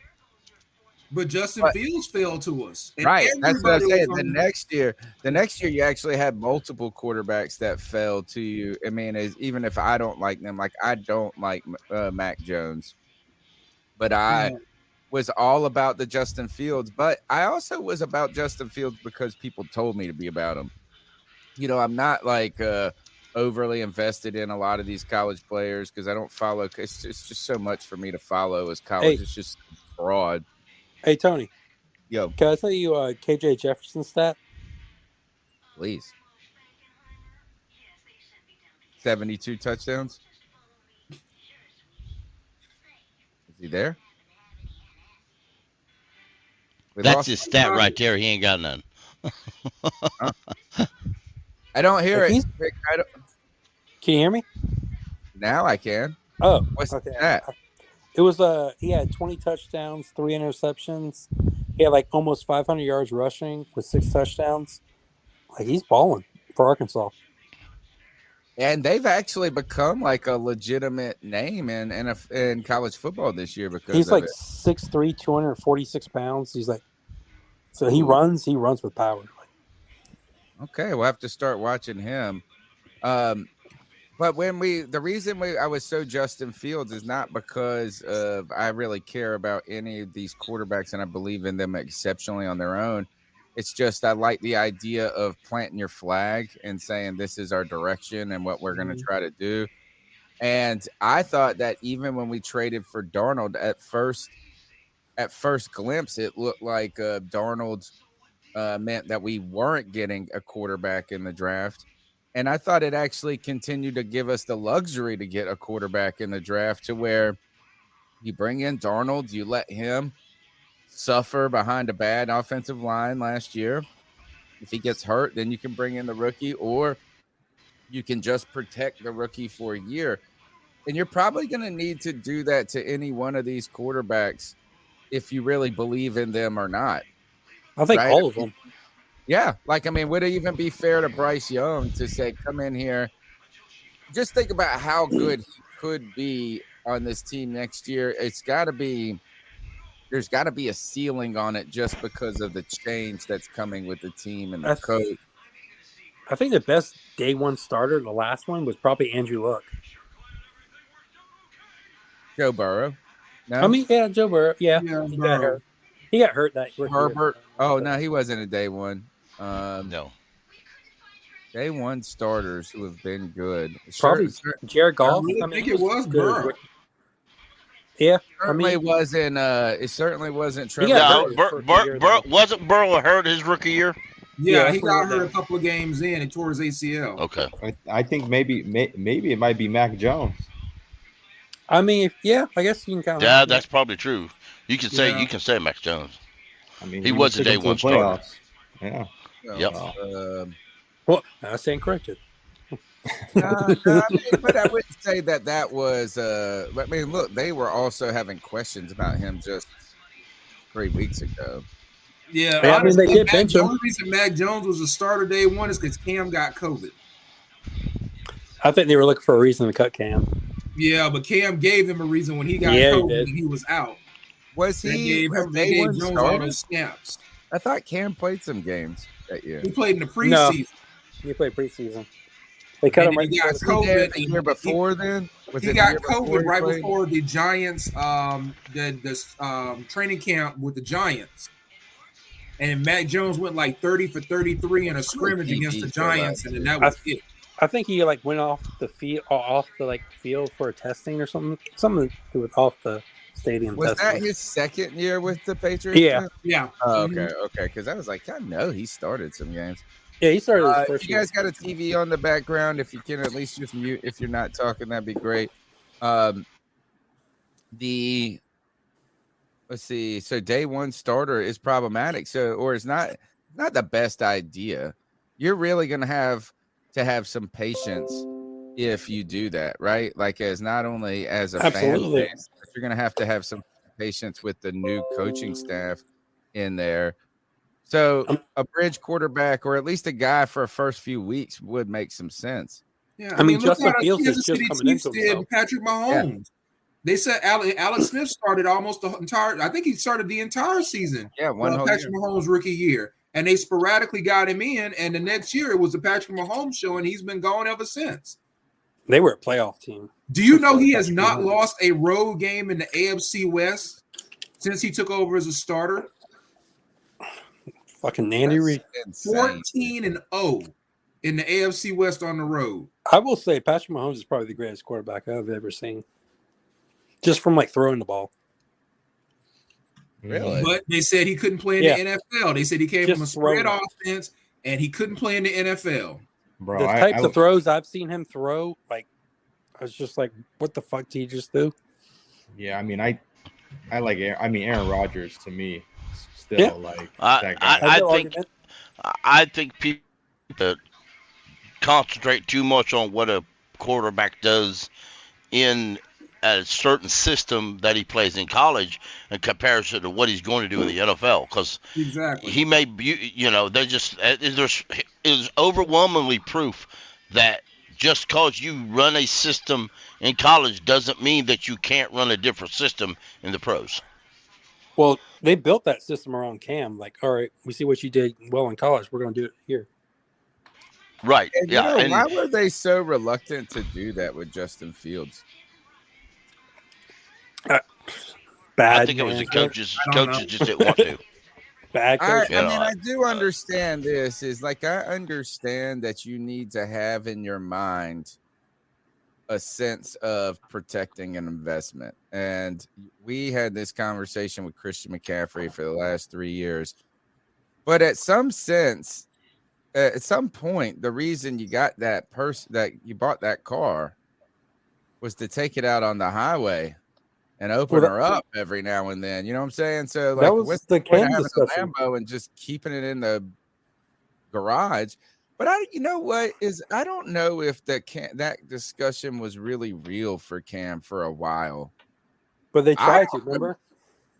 What year was it? Would it be? Because I don't remember anything before the 2016 season where we were like, because remember he came out and was like, yo, you gotta let me be me. Because I think they were trying to protect him from himself. He's like, yo, I just gotta do what I do best. I thought they should have. They wanted Cam to be more of a pocket passer. I thought they should have adjusted. I thought they should have adjusted in the Super Bowl. I thought they should have, when the Panthers won the Super Bowl. I don't know why he didn't run the ball a little bit more. Like I thought, especially when Jonathan Stewart went out. That's a good point. I thought they shout out to Cody Lackey, who's in the chat and says Spencer Rattler fucking sucks. You know what? He's not balls enough to come on this program right now, so I won't acknowledge him. I know he's hiding behind his mama and her birthday cake right now. Yeah, that mysteriously happens after Thanksgiving. Thank Cody for always taking care of this Friday Free for All. He does a lot for this show. Love him. Happy Thanksgiving and happy birthday to his mom. And I always feel like I mispronounce her name. I think it's Rhea. R-H. Well, happy birthday to Cody's mom for sure. Yes, happy birthday. Danielle. I said Danielle. Cody's mama, because it's got to be rough putting up with his mouth like that for her whole life. I mean, could you imagine being Cody's mama or daddy? You'd kind of lock him in his room and forget where the key was. I am his daddy. Yeah. Cody gets one of these things where he gets to say what he wants, and yeah, he gets like the life card that gets you to do that. Danielle asked, who do you see us drafting? Because I don't want to reach for a quarterback. So in the event the Panthers find themselves trading back, you could have and like trading back or even kind of punting on the quarterback situation to maybe a Richardson, to a Rattler, to a Penix Jr., to a KC, whatever the dude, awesome stat guy was, Arkansas man. KJ Jefferson. Let's do it two ways, right? As I know everybody likes to name a player they love because everybody's saying this guy from Alabama. What about this? What if we just started, if you could fill one position other than quarterback in the first round, what would that position be and why? If I couldn't draft a quarterback, if I had to draft, either way, I think we're going to draft in the top 5. Either way, I think you're going to, in my opinion, and like I said, the pro days and the combine, all this and the playoffs, the college playoffs, will do a lot to who's really up and who's really down. Oh shit! But I would actually think a defensive end or maybe a hopefully you trade back, but if you can't, I would look at linebacker, inside linebacker, or maybe a true defensive end. So. That's a quarterback. That is a pass. Quarterback right there, fellas. 43-yard touchdown on a rope. Oh. That's a quarterback. Now just put him in a Carolina Panthers uniform. Hit him in stride and went through his progressions too. That was not his first read. Left, right, boom. So you said Pickle said linebacker, defensive end. Ain't it funny that like our offense is trash, but like if we're not picking a quarterback, we're going defense? That is. That's awesome. I agree with it. I mean,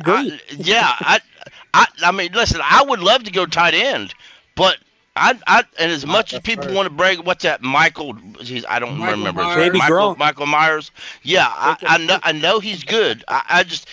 I don't watch enough college football to know this. Is the guy worth a top 5 pick? No. Not for a tight end. Is worth a top 5 pick. That's what I'm saying. I mean, yeah, exactly. They call him Baby Gronk. But what I think is going to happen, I think no matter what the coaches or the GM say, I think a guy that calls himself the owners is going to say, no, you're drafting a quarterback. I've been waiting to draft a quarterback in the first round since I became owner. I'm tired of waiting. We're going quarterback, regardless of what you like. And I think that's when they talked about it going quarterback, they ended up missing out on Justin Fields. Exactly, and not just Justin Fields. He want Marty Herney had him talked into trading up and getting Justin Herbert, and Matt Rhule talked him clear out of it. So then Justin Fields comes along. Exactly. So if you're David Tepper, you're like, no, we're not going this route no more. So all right, guys, hold on one second. Thank God you don't have to worry about him taking your lunch right now because he's mealing on some chicken wings. There he is. What's up? What's up, G baby? What's up? What's good with my boys? What's up, G What's up, bro? Whatever. Man, let me take a sip, man. I got a lot to fucking say, man. Did you see that Anthony Richardson touchdown? Here, he gonna prate about his buddy, Bryce Young. Now, tell everybody what you think, bro. The first thing we need to do is fire Scott Fitterer. I've said that before myself. Okay, man, I'm gonna fight you on that. Scott Fitterer's got to go. Because when I look at Seattle right now, and I see these guys hitting on every fucking draft pick, it makes me think, damn, Was he just behind the scenes not doing shit, or is he just a yes man? Like, what was he doing over there, man? Because Seattle's still hitting those picks, and Scott Fitterer is fucking up our picks, man. I want to go with Brian Burns. What does Brian Burns do for this team? He gets pressure on the quarterback. He calls it a distraction. Yeah. What does Brian Burns do for this team? Pressure. He's 8th 9 sacks. Brian Burns in the top 10 in sacks this year. Give me a breakout Brian Burns game this year. Can't. He's not had a breakout game. But he's just there every week making it consistent. Yes, I wouldn't say like Brian Burns was never drafted to be a Julius Peppers. He was never drafted. Brian Burns is a first round draft pick. So Brian Burns is a there's a lot of first first round draft picks that suck. Right. There's a lot of first round draft picks that are just average. There's a lot of first round draft picks that are average. There's more first round average players than there are first round successes. I mean, well, no, you're right, Pickle, is this, but that's not. I think the point is this: is that on one hand, what G Baby is trying to get us to say here is that You don't take over Brian games. Burns is not exceptional. No. And he's saying, what does he do? And our answer is he's consistent. I say Right. So I say that to say this. I thought we was building for the future. How long? I thought we was rebuilding. For how So long? with that being said, why the fuck would we not trade him if we're gonna get? I don't give a fuck if they're future first round draft picks. He's 24. Hold on, wait a minute, G Baby. Who said we were rebuilding? We are rebuilding, Drew. Who are we, bro? Yeah, I mean, What's our record, G? We don't have. Bro, we don't have shit, bro. No, man, y'all put so much time. You guys praise these players like they're fucking all Americans, dog. I understand they're Carolina Panthers, but god damn, bro. Well, I think we're quibbling over two terms, and that is the whether building or rebuilding. I don't know if we're rebuilding, but as much as just building. Like Tony, we ain't going to the playoffs. I know, I agree. Now, but here, give some context to your comment, because I think people now were asking, you were saying this is, it's not just about Brian Burns, but it was why we didn't take the trade for Brian Burns is what you're yeah, we're building for the future, boys. Nobody's. We're building for the Drew, we ain't doing shit, G. We ain't doing shit this year. Brian Burns is 24. Like Brian Burns ain't shit, bro. Come on, dog. Brian Burns ain't no Charles Johnson. I think he has the same Charles stats as Johnson him. wasn't worth the money we gave him. We gave him. Bro, Charles Johnson can stop the run, bro. Brian Burns is light in the ass, G. Listen, check this out, Drew. Check this out, Drew. Steve Wilkes is a 4-3 defensive coordinator, okay? I want Steve Wilkes back, but not as a head coach. Not as a head coach. I'll bring him back as the defensive head coordinator. He's going to run a 4-3. Brian Burns is a 3-4 defensive lineman. So why the fuck is he here? Why not get the ammunition, dog? All right, we're gonna we've look, both there's two sides to this story. One is why we didn't take potentially the windfall of future gains for a player that you're gonna have to pay. They're just too far late, I think, in the future. Most picks. Yeah. I mean, I think we know why we know the factors, but that's the two kind of questions are this is like you move on from Burns because you can get assets for rebuilding or building into the future.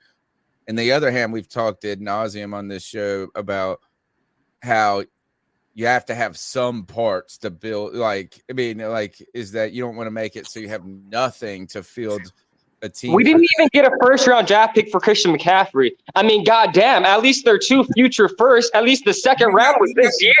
The second round pick was this year, Drew. Hold on. We got a second-round pick for Christian McCaffrey this year. Hold on, wait. I'm going to agree with you on something. But Christian McCaffrey wasn't worth a first-round pick. I'm going to agree with G-Baby on I would say Will. Now, G-Baby said 2 first-round picks.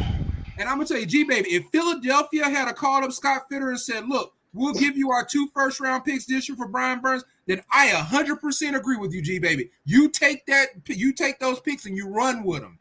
You drive Brian Burns up to Philadelphia at that point. The 2 picks you're talking about are too far in the future. They're 2023 and 2024. 2024 and 2025, my brother. Okay, all right. Even if that's the case, we're looking at the man. Come on, bro. If Philadelphia calls with those 2 first-round picks this year, then you are exactly 110% right. You take it, and you tip Brian Burns off. A month ago, I was saying trade everyone, right? Right. About a month ago, right? How come last week I gotta hear you guys ask, is JC Horn injury prone? We've been knowing that. That's why I wanted to get rid of JC fucking Horn, dog. We wanted to keep Dante Jackson, who's out right now. Hey, rest up, Dante. Hey, rest up, Dante. Hey, you know what? Is Dante Jackson injury prone as of right now? Yes. He might be, yes. He was injury prone last year. He was injury prone before they signed him. Stephon Gilmore. They shouldn't have never re-signed him. Not Dante Jackson. Okay, but I don't even think we're worried about Horn's injuries right now, are we? I mean, we might be always in the back. Not really. Get through it, but I think he's fine this year. And it's just like in the later season, they're always going to be like probable, but they end up starting. Yeah, I don't agree with the JC Horn one. So we got Burns. We'll move on to that one. What does JC Horn do? Miss tackles all the fucking time. At least Dante fucking comes and makes fucking tackles, dog. I'm sick of this JC Horn shit. What the fuck does he do? Give me a JC Horn game, bro. What the fuck does he do? Hold up, G-Baby. JC Horn missed 1 tackle. 1. Come on, bro. I always see JC Horn getting outran by fucking running backs to the outside, dog. Well, I see it all the time. The line. That's where he lines up. Y'all make this motherfucker to be out to be some fucking Hall of Famer, bro. And he ain't even how come you make every single Panther player suck? How come G-Baby to you every Panther player sucks? Hey, everyone and the on only player worth drafting is the player you want. Jeremy Chin is the best player we have on this entire team, bro. And his absence let me know that, bro. When Jeremy Chin came back, shit, got back together. But when he was gone, we couldn't stop the run. We were ass, bro. Jeremy Chin's the only guess what? Jeremy Chin couldn't cover a tight end to save his left nut. Maybe he's overrated too.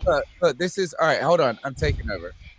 First, this is what happens when things go bad in I won't say a society. I don't mean like this is a societal problem, but like in the society of the Panthers losing season. Like my God, this is called holy when you're Florida quarterback devour your own. So right now, Pickles turning on Jeremy Chin just because he's trying to make this point. G-Baby saying this stuff, but the original point was this: Scott Fitterer. So, all right. So we've talked about Brian Burns. You've talked about, first, I don't think JC Horn should be. If anything, you know what is the real thing on the JC Horn stuff is that he just wasn't Justin Fields that year. Like it's not JC Horn's fault. It's like, oh my goodness. Are you exactly. Seeing this fight? Look, everybody is having the same reaction to this Florida State. That quarterback run, dude, is nuts. Are they going to call him down, or are they going to call that a touchdown? That's a touchdown. He slid before the end zone. But G-Baby, I'll tell you this. I agree with you. I said it 2 months ago. Longer than that. At the end of the year, if Rhule is fired, Scott Fitterer ought to be fired too.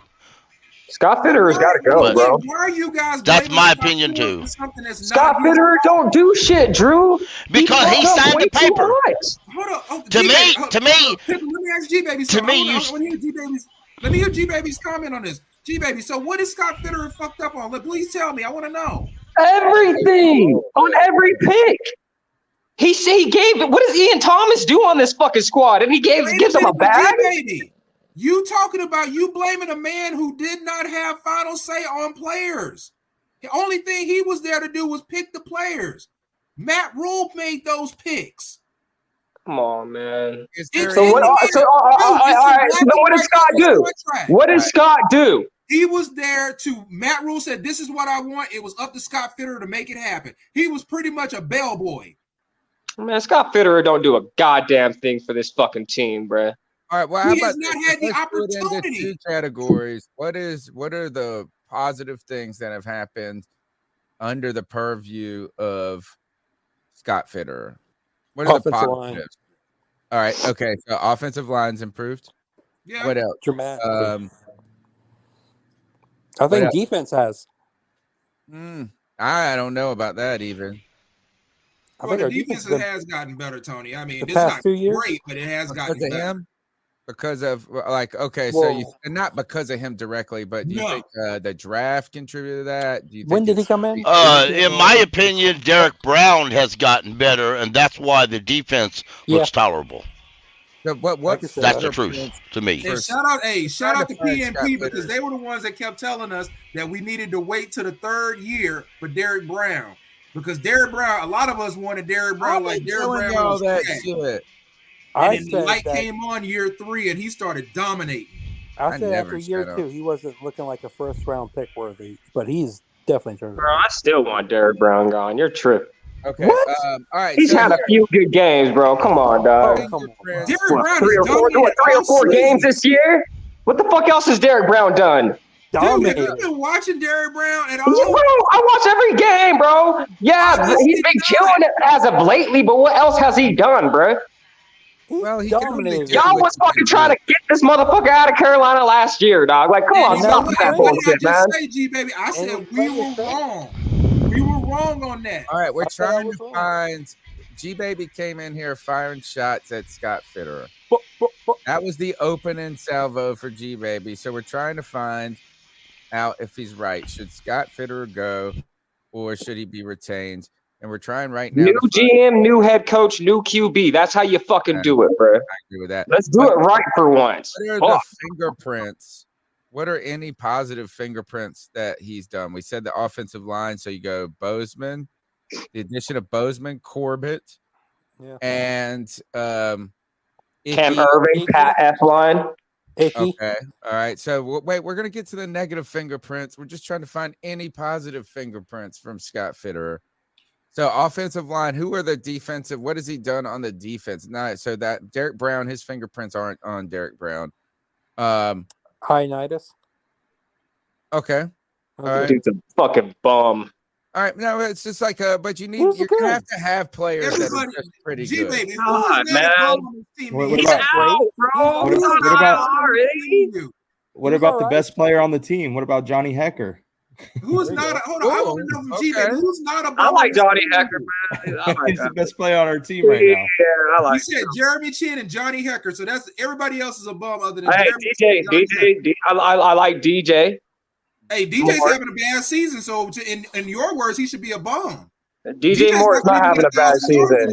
What about DJ Moore is not having a bad season. DJ Moore is not going to crack 1,000 yards this season. Where's DJ at right now?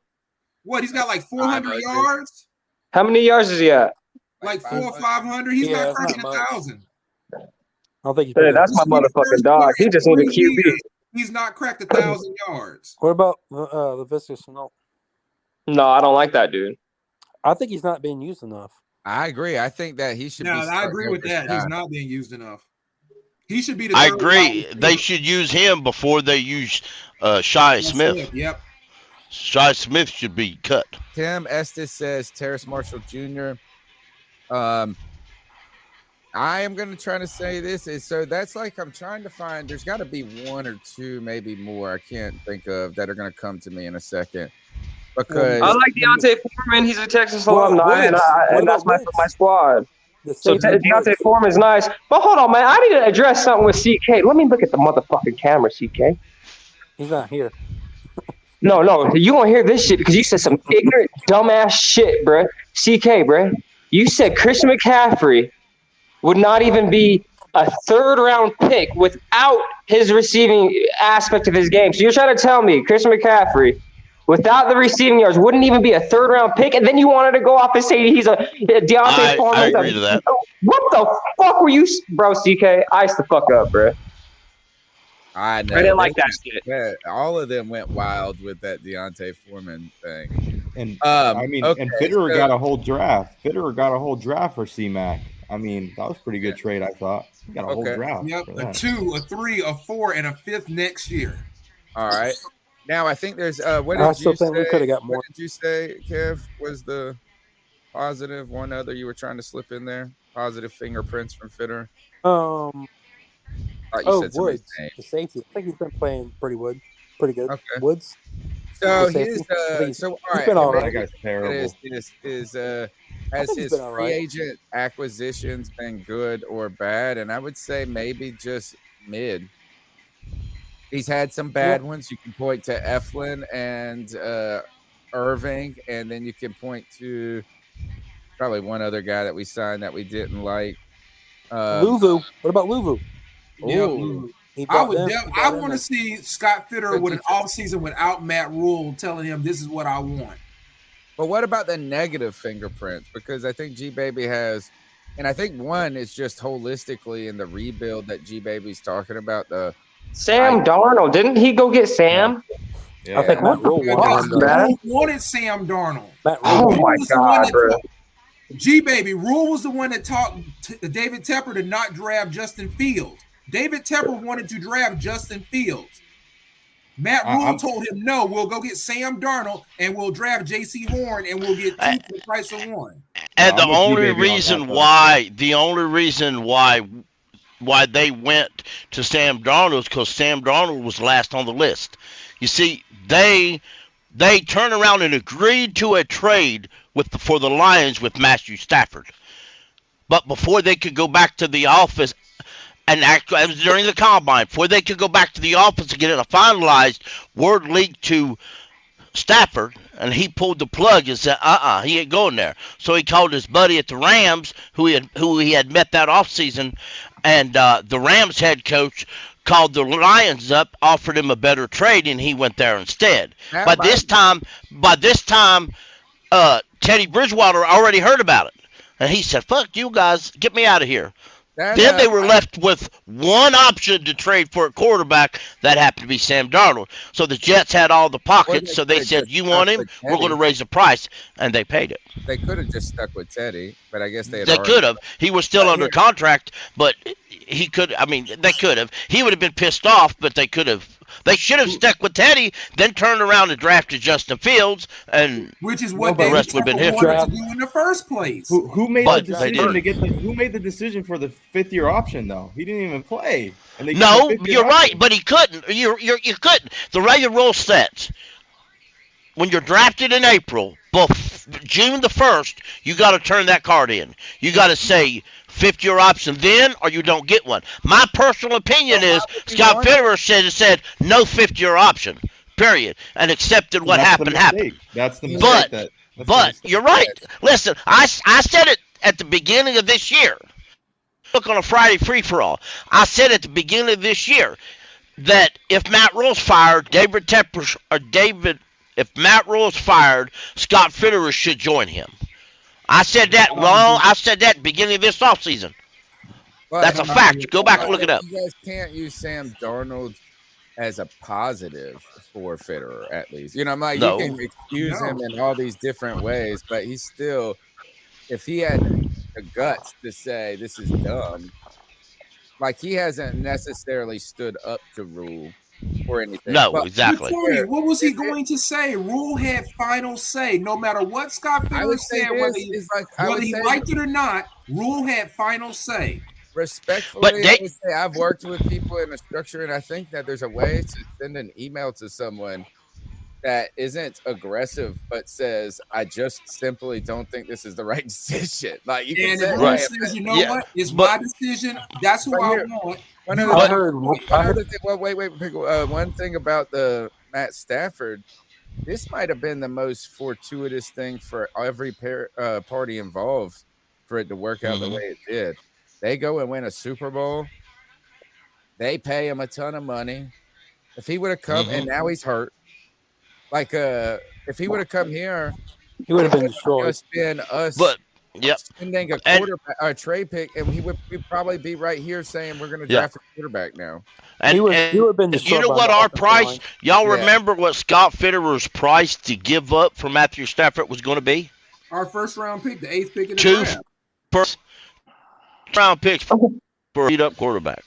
I think it was just one. I think it was the 8th. Now, he would have been destroyed. That's bullshit. Y'all would be so mad. I know. I would. Y'all would be so mad, but that's your boy, though, right? Who? Scott Fitterer. Oh. Man, fuck that dude, man. Okay, no, you're right with that, G baby. I think you got to just restart the whole thing. You got to start it like they did it backwards, like you said. They got. It's like but Scott. It's like, damn, bro. The motherfucker keeps on cheating on you, bro. Don't you want someone new that's gonna treat you nicely? But let's be real here. It's not really Scott Fitterer. David Tepper got up and told everybody it was on him. He was the one that gave Matt Rhule all that power. Because at his presser when they fired Rhule, he was asked, "Do you think the balance of power should be divided or and he said, "I think the GM should have as much control over the roster as the head coach. The GM should hire the coach." Because that's what he said, and when they asked him about hiring the next head coach, he said, "I'll do that. But I'll listen to what Scott has to say." Forever on the podcast on Tuesday night. I mean, you're right. It's just old news. We already knew it was wild because he had Hurney help him hire this. Like it was. So G-Baby brings that reset point is like a great theoretical position to have. The other thing I think is to just continue a little bit on what Fitterer, some of the weaknesses that he's had, as I think I would say is backbone. Like he didn't have enough backbone in that room would be my criticism, is that even if you guys are right about the final say, he's still culpable for a lot of this. The other thing is that when Fitterer came in and all the Fitterer, he's a genius crowd started to emerge, it was in that first draft after, you remember the Matt Rhule draft with Hurney, they drafted all the defensive players. And then the next draft, Fitterer just joined right before the draft. So he was kind of being thrown in there and they moved around a lot and we got a lot of picks. So we acquired these assets and it goes, oh, he knows how to get good players in this. So you're thinking that's a positive. And then throughout that season, you traded away all of those picks for terrible moves. Dan, you know what I'm saying? So not only did you lose those picks, but what you traded them for didn't work. And that being, we got rid of Dan Arnold in a pick for CJ Henderson. We got rid of picks for, Stephon Diggs. There's other things. And he kind of lost those. You mean Stephon Gilmore? Yes, thank you. But didn't we get a higher pick because our pick back or something like that? I think that was dependent on if other people walked too, but maybe. But what I'm saying is what we thought was a real asset of Scott Fitterer was acquiring assets. And at the same time, we don't have a ton of assets right now until that Christian McCaffrey deal. So I don't know if he's like how to grade him on that part of his strength. But that's it. That's my point. And so, all right. Is there enough evidence or not to keep Christian McCaffrey? Scott Fitterer. G-Baby, a resounding no. Hell fucking no. I think you keep him for 1 year. No way we keep Scott, bro. Okay. Man. Drew, you want to keep him, right? And another thing. Can we stop with I'm a Carr fan. I'm a Derek Carr fan, man. But we got to stop with the Carr shit, the Jimmy G shit, the Gardner Minshew shit. Now, I agree with G-Baby on that. Like, fuck, man. We've been doing that. That's insanity. It's the same shit, boys. Like, damn. Yep. I agree with you 110% on that. Like that shit, that shit is gotta be gone, bro. I don't even want to think about getting someone. No, bro. You're gonna start Young week 1? Then you're gonna have to start Bryce Young week 1. Like I don't. Hey, I thought we had this All-American fucking offensive line. I thought we had this top 5 offensive fucking line, man. Still not want to start rookie week 1 because they ain't a quarterback in this draft ready to start day 1. I'm gonna give you my top 5 quarterback in this draft. I'm gonna give you my top 5 day 1. I watch college football more than I watch the NFL, bro. These are my top 5 QBs. I got Bryce Young. I got C.J. Stroud. I got Spencer Rattler. I got KJ Jefferson as my 4th. And then I have AR-15, Anthony Richardson as my 5th QB. I like AR, but he ain't ready, bro. He misses the easiest passes, man. The handoffs, the ones that we've been bitching about for a whole decade, even with Cam Newton, bro, he can't hit those, bro. Anthony Richardson, I don't even see Anthony Richardson as a day one QB. I don't. Coming out. I don't think Rattler's going to come out. I think he's going to go another year in college. But I do like Anthony Richardson. He can ball, but nah, bro. Not no top 10 QB. He got the traits. He just needs to be more consistent. He's too inconsistent. But I would have thrown Hendon Hooker in there. I would have thrown him in there until he tore his ACL. Yeah. He's 25 with a torn ACL now. Is that what you guys really want? I did say that. That offense they run is ridiculous too, like the fast pace, no huddle shit. Like, I mean, I'm a Hendon Hooker fan, Pickle. I fuck with him heavy, G. Are those quarterbacks ready to come in day one and know a pro system, be able to play like a pro, good times and bad, and carry 30-some-year-old players? Yeah, I believe there's 3 QBs, and it's the first 3. I believe Bryce Young, I believe C.J. Stroud, and I believe Spencer Rattler. Bro, Spencer Rattler, that motherfucker can ball, man. G-Baby, who would you hire as a head coach? Who would you want as the head coach? All right, I'm going to give you my top 5 candidates, and a lot of motherfuckers probably ain't going to like this, but this is who I would like. And this Ken Dorsey shit's got to go, man. He fucked up my nigga Cam, G. Why would you even want that bum back here in Carolina? Y'all are tripping. So my top five head coaches, I would not mind seeing Jim Harbaugh here from fucking Michigan, but I don't think David Tepper is going to go the college route again. I don't think he's going to do that. I hope not. I don't think he's going to do it, man. I would never hire another college coach. I will say this: if I was owner, I would never do that ever. As the resident South Carolina fan, I will say this: they were complaining about the play calling after the Florida game where they got blown out. They had another person call the plays, and that's why things look a lot better against Tennessee. Who are you talking about? The play calling for South Carolina, yeah. They changed play callers after the Florida game when they played Tennessee. Okay. All right, another head coach I like. I like the dude from Baltimore, man. Bill? Is it Bill Roman? Greg Roman. Greg Roman, man. I like that motherfucker. I ain't gonna front, earlier. But I believe he's a package deal with Lamar Jackson. But I believe if he could get the right QB, Greg Roman. Is it Greg Roman, Tony? Yes. Yeah, I wouldn't mind seeing Greg Roman here in fucking Carolina, man. All right, who's number 3? I see he's just catering to me. Because I like I like Greg Roman, man. What about Detroit play caller? Deuce Staley? Who's the play caller for Detroit? Deuce Staley. I think he's the assistant coach. I don't know if he calls the plays though. Yeah, I'm pretty sure. Does he? He's the offensive coordinator. That's how it was listed on Hard Knocks. They have him as the running back for Philadelphia. I'll take him in a heartbeat. Deuce Staley is up there. He's interesting because he's going to need to. He's black, so he's going to need to get some interviews. He played for South Carolina. Did he? Okay, You put together a great offense right now on the Lions, where which is like the most Herculean task for anyone. That should merit some excitement just as much as a Bieniemy's name would. All right, so you left off with who? Who was the third one? G baby. I like EB, man. I'm an EB fan, bro. Bieniemy's never getting his head coaching job. I don't think he is either, but I'm a fan.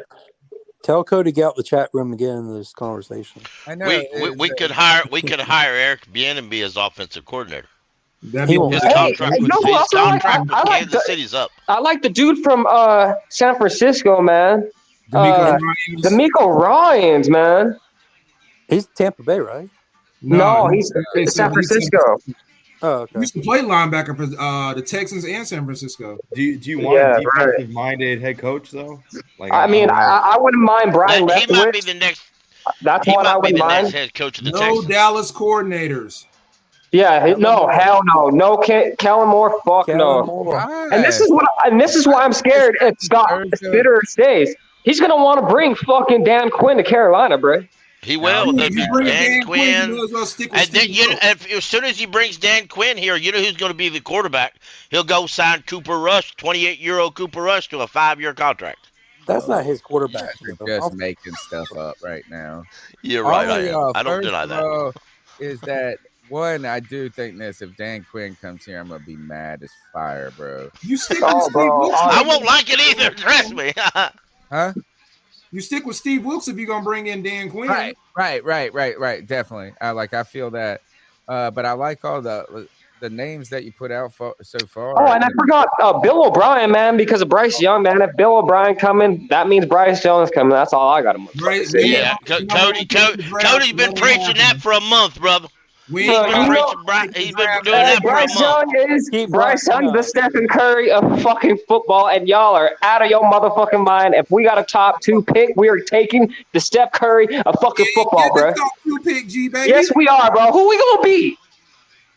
Mark my words, we ain't getting the top 2 pick. Be there. No, I don't think I think Houston's gonna I think the Texans are going to take Bryce Young. Thank goodness. Hey, if we don't get Bryce Young, then I am honestly okay with the. Bro, I got Atlanta Falcon fans at my job that are fucking clamoring for fucking CJ Stroud because they think he's going to be a fucking Hall of Famer, bro. They don't even want fucking Desmond Ridder, bro. Let them have And these are hardcore Falcon fans, bro.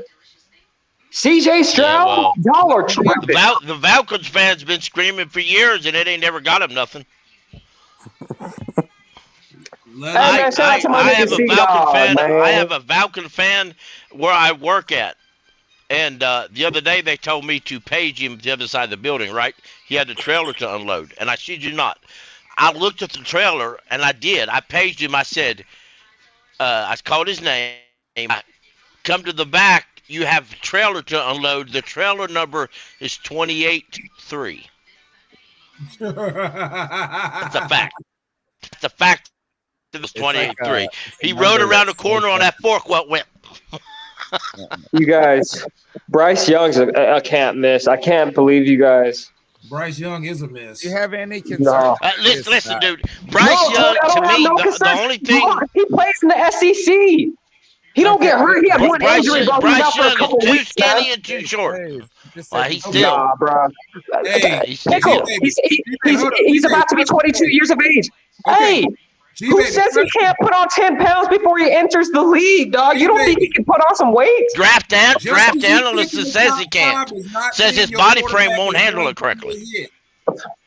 Quarterbacks in the top 5 the last 10 years. Tell me how many. Trevor Lawrence, Zach Wilson, Trey Lance. Who said those guys were going to be can't misses? Cody Lack? See, Cody Lack's the one that got y'all fucking chirping in the fucking ear, bro.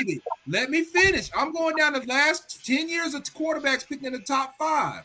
Tua Tagovailoa, Kyler Murray, Baker Mayfield, Sam Darnold, Mitchell Trubisky, Jared Goff, shout out Jameis Winston, Marcus Mariota, and Blake Bortles.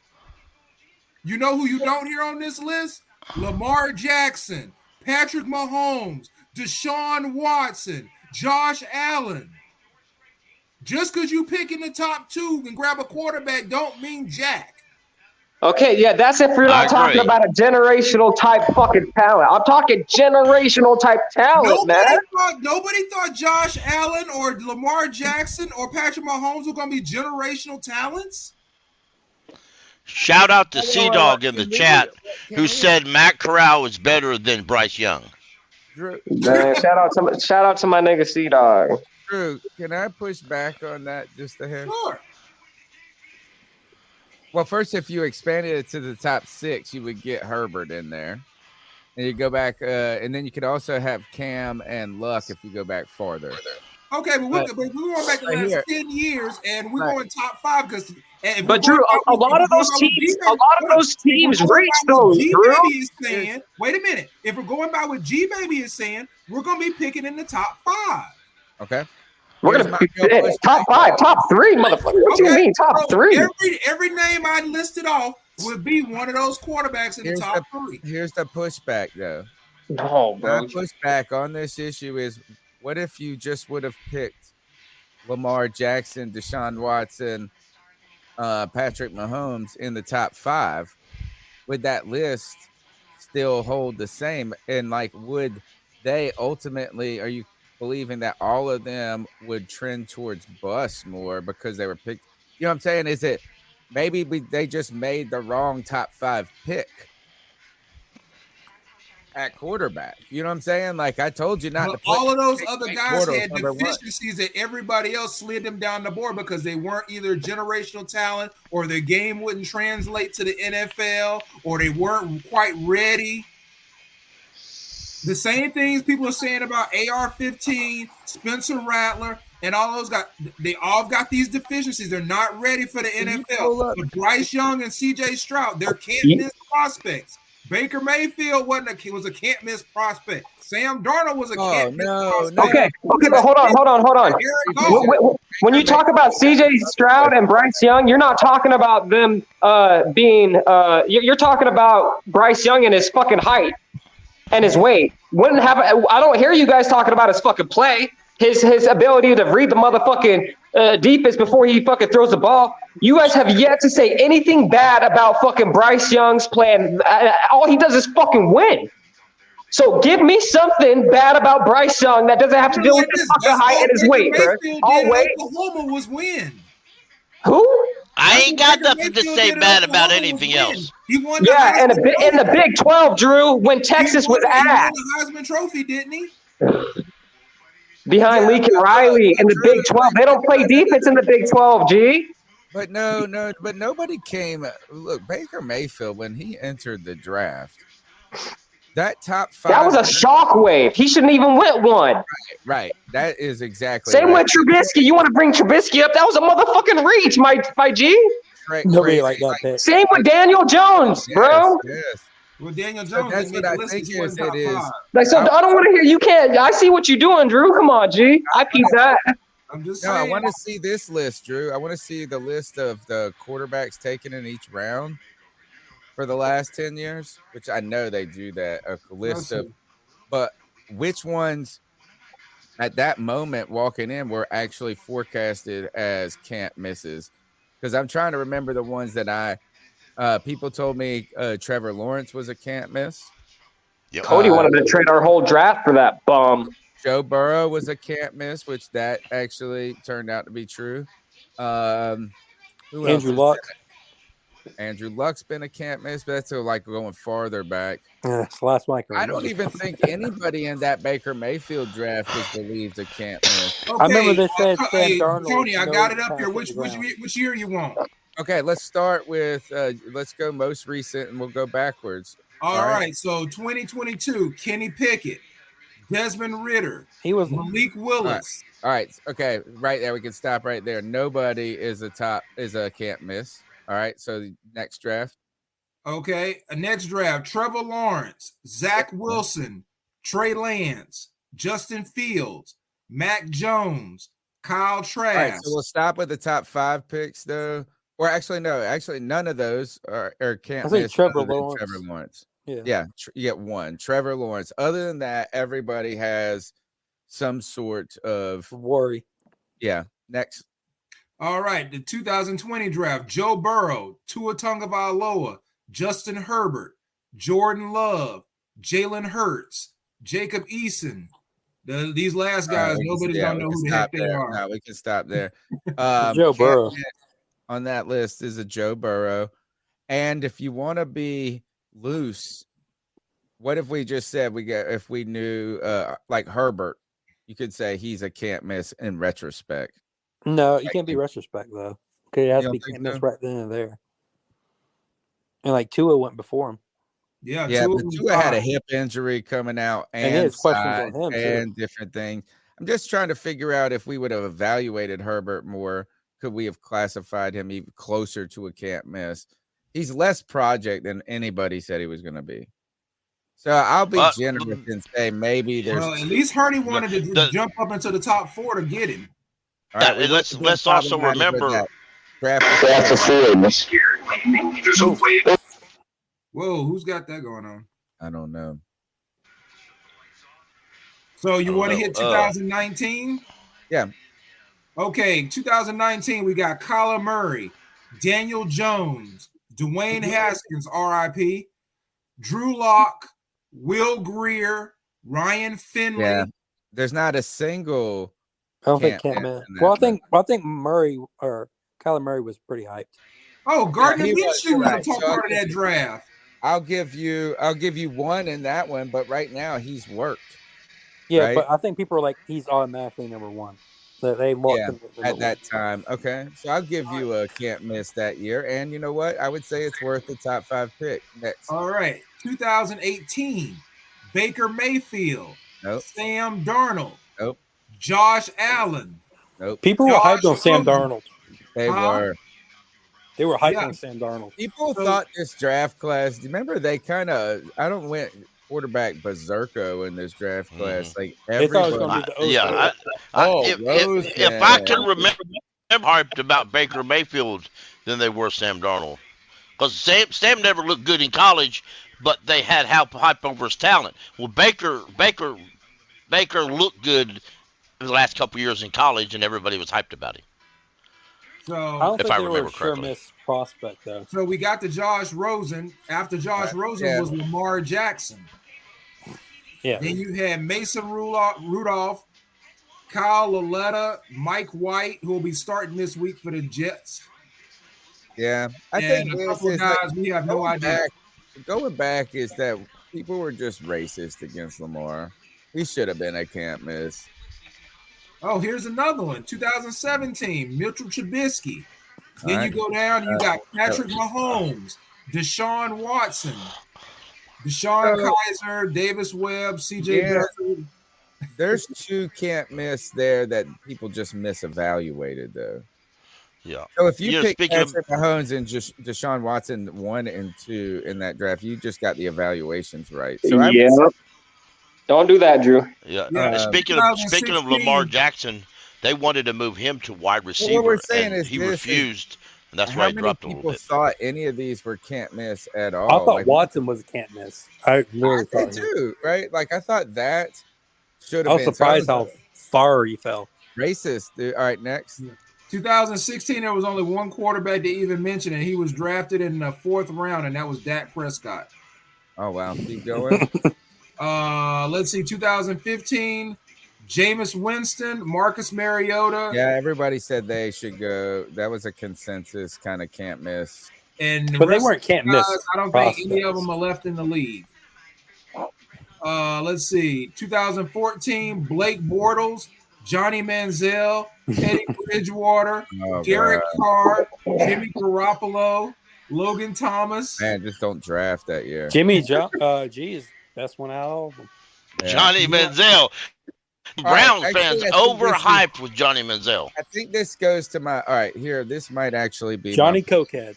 Kev, you said that Winston and Mariota weren't can't misses. I don't think they were can't miss. I think they projected them top picks, but I don't think they were like if you're oh my god, we have to get this guy. So you could have passed. Like if you're a team like we are, could you pass on a Winston or a Mariota? No, you take Winston. You would take Winston. Okay.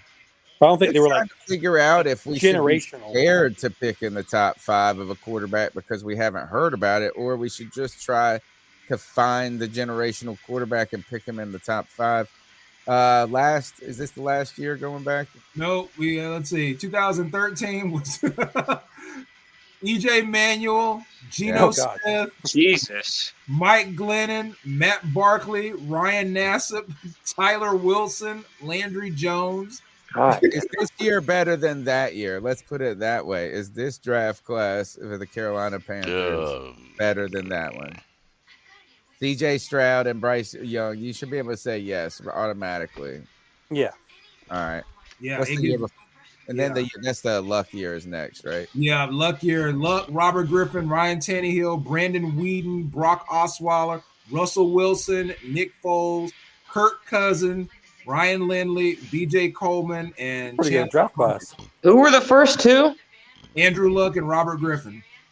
Bro, if them boys are healthy, they're Hall of Famers, man. Yeah, RG3 was so fucking nasty. RG3 was so fucking nasty. Yeah, Andrew Luck was considered a generational talent. Yeah. I think the only way you don't take a quarterback in the top 5 if you're the Carolina Panthers is if you truly believe, you have to believe this with your heart and soul, that the players that are on the board that are available to you at that moment are more like the EJ Manuel draft, Geno Smith, than they are like a Jameis Winston, Mariota, and I'm just saying, like, it's almost malpractice to not pick a quarterback at that point. I agree.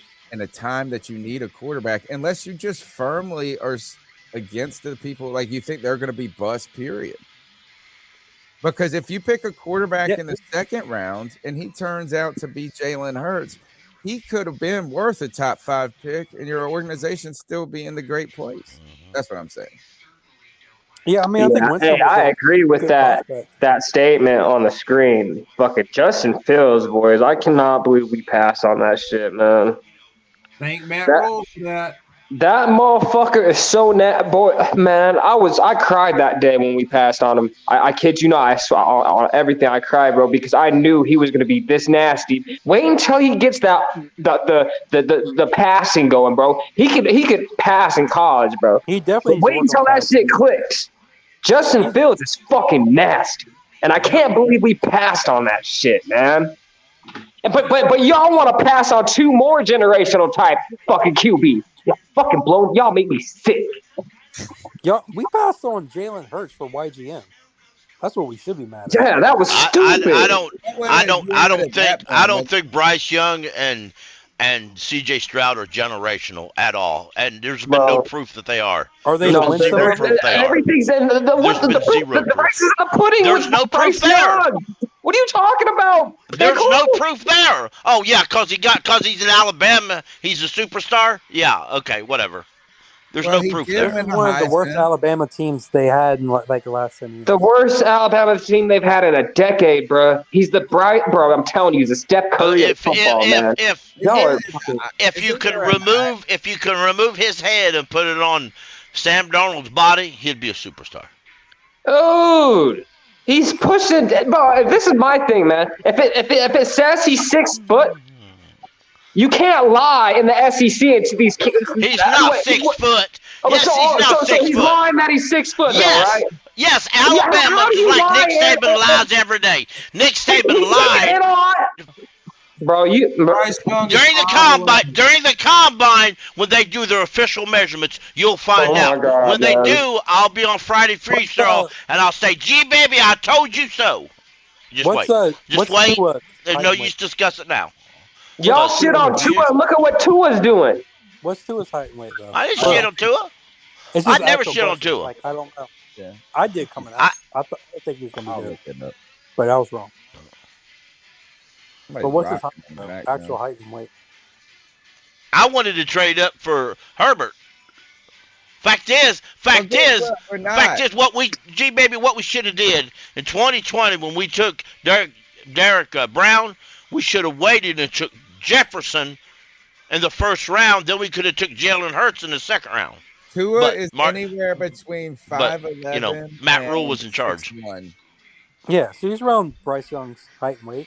Right? He's 6'1", and on Google, on another one on CBS Sports, he's 6 foot tall, and then on this one, he's 5'11" at somewhere else. If you click farther into, Maryland. Hey, we gonna see what he is at the combine. Not even Tua. And I'm gonna say it like I told Cody Lack. Bryce Young's gonna run a 4.4, 4.5. I promise you. I'm pretty sure Bryce Young's going to run. I promise you. I don't think we're going to get. I bet you he doesn't run the 40.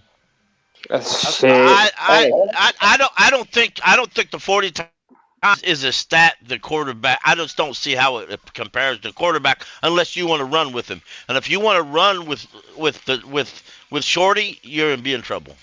I'm gonna leave it at this, G. I'm gonna leave it at this. Bryce Young, Okay.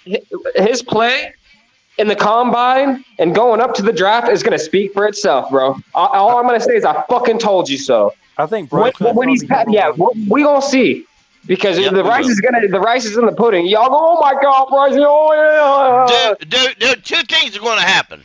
Either I'm going to tell you I told you so, or you're going to tell me that. One of them things is going to happen in a couple months. I think Bryce Young's going number 1 overall. So, and we're not going to have the number 1 overall pick.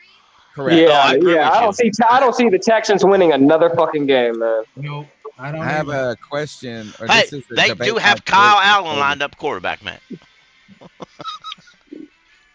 Debate that pickle laughs. Yeah. Yeah. You remember when he came out, he had them few games, everybody said, oh my God, there's our next quarterback. People crying, going all blessed. He come out and start losing, and they're like, yeah, they were shitting on Cam. They were shitting on Cam for fucking Kyle. He's our replacement. They're like just like when they drafted Will Grow in the 3rd round. Everybody lost their marbles because this guy was going to replace Cam. They're drafting Cam's replacements. People, I'm like, y'all, if Cam Newton allows him to replace him, that's just how it is. But we know how that is. About how I remember that time. I remember that time so much differently now. I mean, you guys are right. Like, is that it was Kyle Allen, but when Taylor Heineke won this big game that he came in, like 2 games, where he got to wear the chains and do stuff like that. I just had always remembered that weird time we were in quarterback purgatory with the. I always thought the better games were with Taylor Heineke, but it turns out like he only played like 2 games for the Panthers. And it was Josh Allen a lot. No, it was Josh Allen. I just had Kyle Allen, yeah, Kyle Allen. Thank you. But look, Cody Lashley, I'm talking to you in the chat. File this away. Get in this place. I know. Debate my take is: should Bryce Young go to the combine? There you go. My answer is no. Remember what that Michigan guy? Now, if I was Bryce Young and I've already projected that, I wouldn't. Because at his point, he's already projected to be the top quarterback, right? If he goes to the combine top 3. Yeah, if he goes to the combine and he's measured at the combine and his height ain't where it wants to be, somebody's going to knock him down on that officially. He'll have a pro day. We'll know how. Well, you're right. You're right. Well, going to the combine won't help him, right? No. Worst case scenario for Bryce Young, he goes almost Bryce Young ain't no bitch, man. He's here to fucking compete, man. He competes at the highest level, man. He's gonna go and he's gonna fucking compete, man. Yeah, okay. Well, look what the Michigan did. All right. A lot ain't competing at the combine. You only hurt though. Only the combine helps one person, and it's and they have the pro day too. Yeah, but the combine only helps the player who the scouts don't think they're high enough already. I mean, worst case scenario for Young, he go to a good team. Like, gets drafted late to a good team. Yeah, I mean, no, I just think this is like I don't think it's beneficial for a player who is the number 1 prospect, who has all the tape, who has everything to show you. Never needs to prove it. And this is a great year too to skip the combine, because I think people are going to be more cautious. The scouts and teams are going to be more cautious about being wowed by the Zach Wilson combine or pro day stuff as much. Where remember that Michigan guy? He tore his ACL running the 40 or whatever. No, I don't remember that. Last year he was projected as a first rounder. The linebacker that went to Baltimore. Yes. He was projected as a first round. He tore his ACL. Wait, what's his name? It was like some gigantic name. Oh, starts with an O. I'll go look it up. Let's see. Wait, he tore his ACL running the 40? It was like an ACL or MCL or something like that. Let's see. David Ajobo. Yeah, that's it. Yeah. Oh, damn. He was supposed to be like a top 15 pick. Yeah. But the thing is, Yeah. that if you're projected, no, I just don't see how it would be beneficial for Bryce. What is he really going to prove to you, other that he hasn't already proved already? Those 40 times in the combine, though, folks will remember they're in their underwear. What they should do, they should get these players to do these drills with pads and shoulder pads and helmet. That way, you really see how they look on the field. You know, because right now, I mean, have you ever seen when they jump? A lot of it's training. A lot of it is the training, like how you get off the line, and that's how you really improve. And you're already super fast. How do you improve someone's forward? I was talking to this one guy who helps these people do this, and they make them. What they do is they take their shoes, they make them step in chalk before they start the drill, and so they can look at how their footprints go down the path to see if you can like improve the stride component in a way that shaves off like a little bit. You know what I'm saying? Because if there was they're like running out of control, so I mean that's how you win in those moments. Who was blind years ago, Tony? Who was the offensive lineman who removed his shirt and run that 40 time and without a shirt on? Oh, I don't know. I remember that. Oh, yeah. Who was it? The Bengals drafted him, I think, but Bengals. I mean, he's huge, old fella. I mean, he was for Alabama. He was shaking going down there. All right. So, Tony, I got a question. You're talking about Cam recently. Why do you, if you think he's done, why hasn't he signed his retirement papers? I don't know. That's a great question. Like, if he's done, wouldn't he sign retirement papers, get all those benefits? Like, he don't need them, but like, I mean, start getting them. Maybe he doesn't want to be done. That's what I'm saying. Like, could Wilkes be the guy that maybe, hey, I'll go back for Wilkes? Oh, for a bridge? Yeah. Oh, God. He hasn't signed his retirement papers, which is strange. If like he's done, wouldn't you done that already? Are we really going to have that conversation for the next 5 months? I will not stop having it until he signs those papers. I mean, we're probably got to have it now. Right? Man, C-Dog tripping. My nigga tripping, bro. What the fuck is you talking about, G? You better stop with that fucking weak ass shit, G. Come on, bro. Come on, dog. You tripping, bro. Pee-wee, bro. Come on, dog. He got to retire before he can enjoy the retirement. He hasn't retired. Officially. I worry about Cody Lack said Bryce Young is 5'2" and 125 pounds. He's 5'2". He's 5'2". Is he Muggsy Bones? You know what? He bet maybe Bryce Young, when he did his measurements at Alabama, maybe he wearing high heels. That's probably what it was. He go out there and wear high heels to get his measurement. That's probably what it was. That's why he popped up there. Well, I don't know what Cam Newton is going to do. I worry about Cam if he's got enough celebrity status to be. Yeah.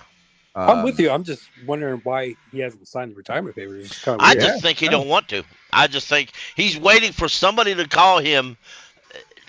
Maybe a playoff team that's going to it's hard. I think it's hard to say because no one. I mean, well, what is he truly waiting for? It can't be that. I wouldn't think so, but I mean that's my only answer to that question. Like I don't have an answer, so I can't even give you an answer. So I mean, it's almost for next year now. Maybe he sees it. Well, he's going to look around and he's going to go like, "Hey, it's Baker, it's Sam Darnold, and it's me out there." That's what I think. I think if Wilkes was there, I think he might actually try. I'm still drafting Bryce Young, and then I'd bring fucking Cam in as the fucking bridge and put him in a certain package. We put him in like now at this point, who gives a fuck if Cam is used at the fucking goal line? I mean, goddamn, as long as he's hungry, bro, he's gonna want to win. He's not the franchise. That's why we protect fucking Bryce Young, man. And he hated Matt Rhule. Yep, that is true. We did. We should have. You know what? I trust Cam. So, do you guys feel like firing Joe Brady was a mistake? No. I think he wasn't the problem. Because Joe Brady wanted Cam Newton. I don't think he was the problem. I think that's a good way. No, we all know that Matt Rhule was the problem. Somebody got their Somebody mic pissing? Somebody's taking. Put that shit on me, bro. Wash your hands. Wash your hands. Good stream. That's the best stream all night. Oh, Better than this stream. oh damn. That's funny. I was thinking it right as you said it. Like as you were saying it, I was like, yep, that's what's happening. All right. Well, what else is there? I mean, I feel like you guys got anything else on your mind to talk about? I guess you guys make the picks at the end, right? That's about it. Yeah. I mean, I don't have anything. I want Terrace Marshall Jr. to be good.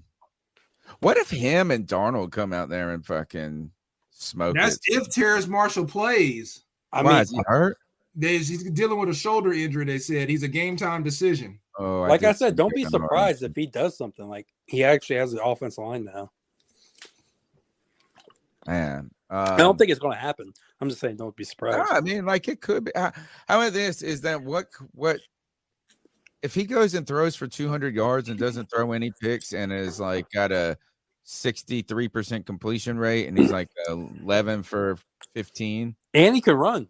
I mean, right? And he does that. Like it's going to look so much night and day better than what we've had that you're going to be like, we will be in here going, It's one game.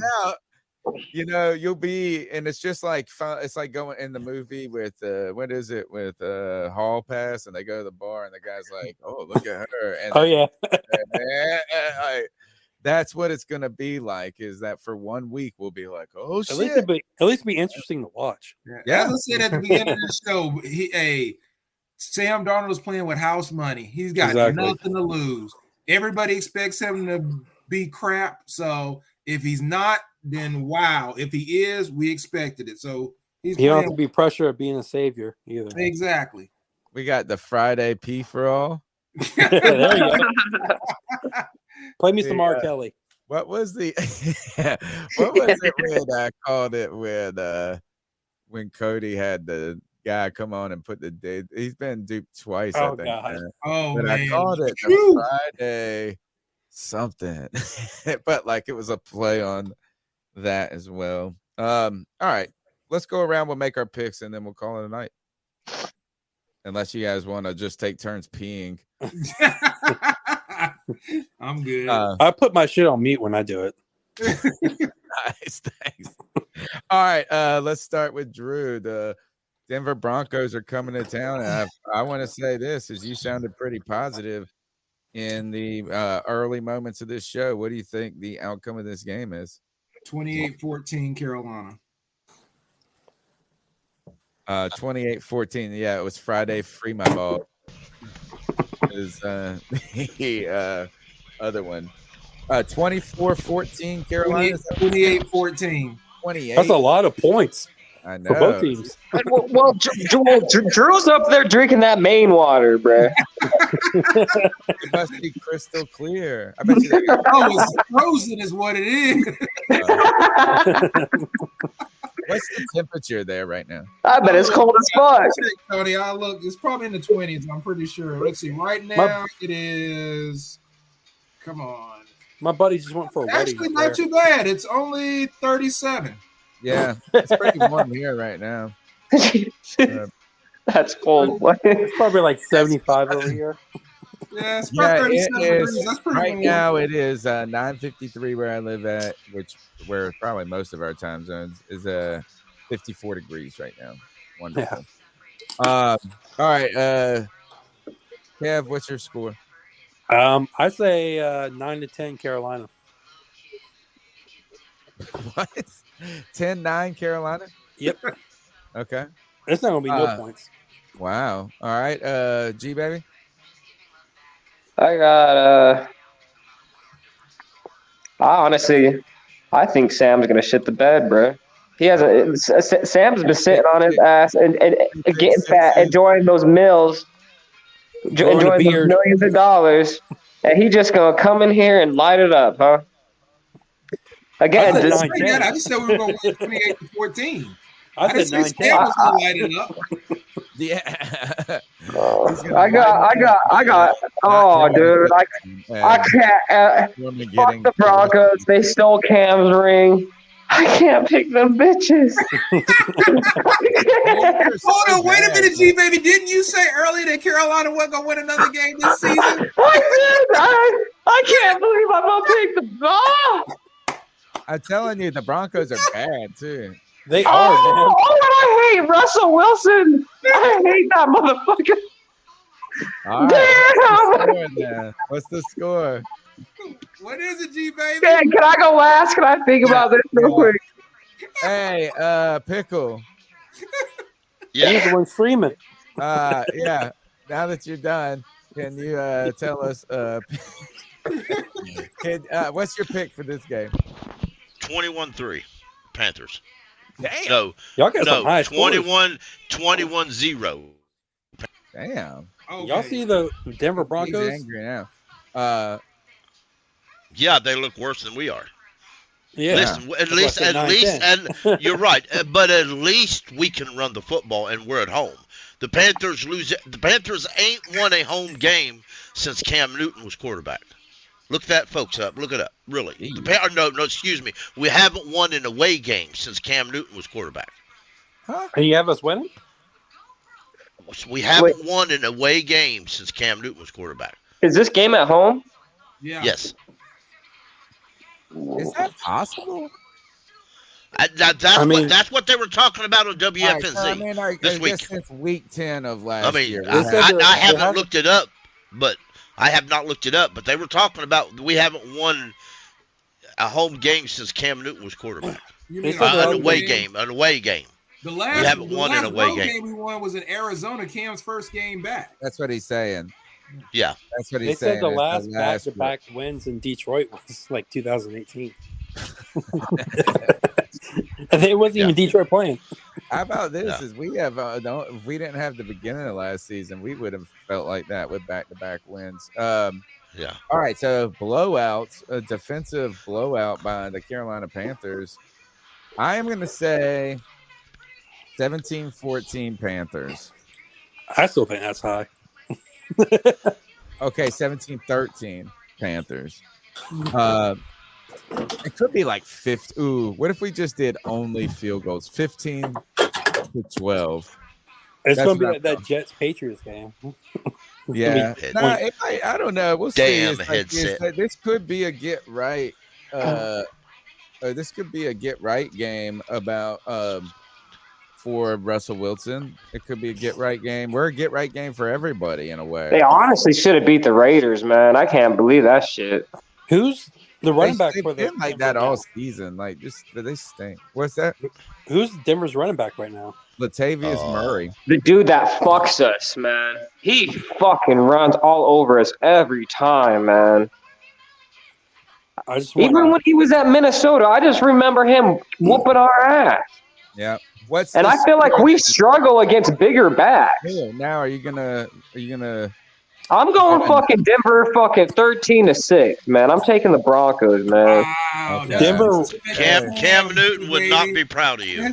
No, he wouldn't. Cam Newton, how could you? Carolina's yeah. You betrayed him, man. I think this is, I think what'd you say the line was? +2 Carolina. Oh, it's changed then because it was +2 Denver earlier. It might have been that, right? No, wait, no, you're right. You said +2. Yeah, I saw Denver's on Pat favorite. Yeah. That means Denver's favorites, right? On the road. Yeah, Denver's favorite. Man. All right. That's this Friday free for all.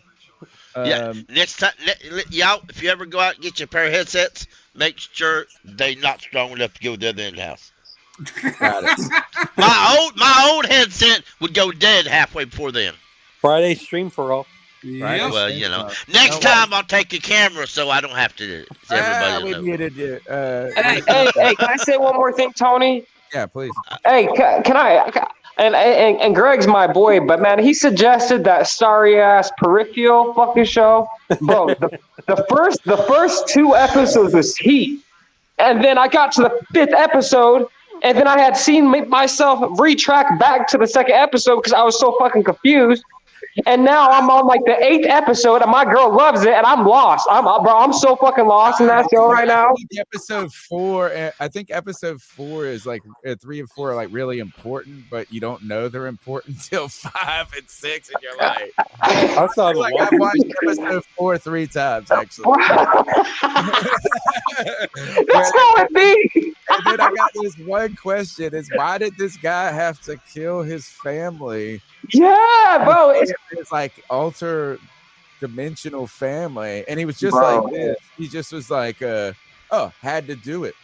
And you're like, and then they just ended the conversation. I was like, well, why'd you have to kill him? They're in a different fucking universe. Bro, that show is confusing as fuck. Is Gammon? You gotta pay attention and focus in that show. Shit. You guys know Gammon? Anybody? Gammon? Are you a Carolina football fan? No. Gamble?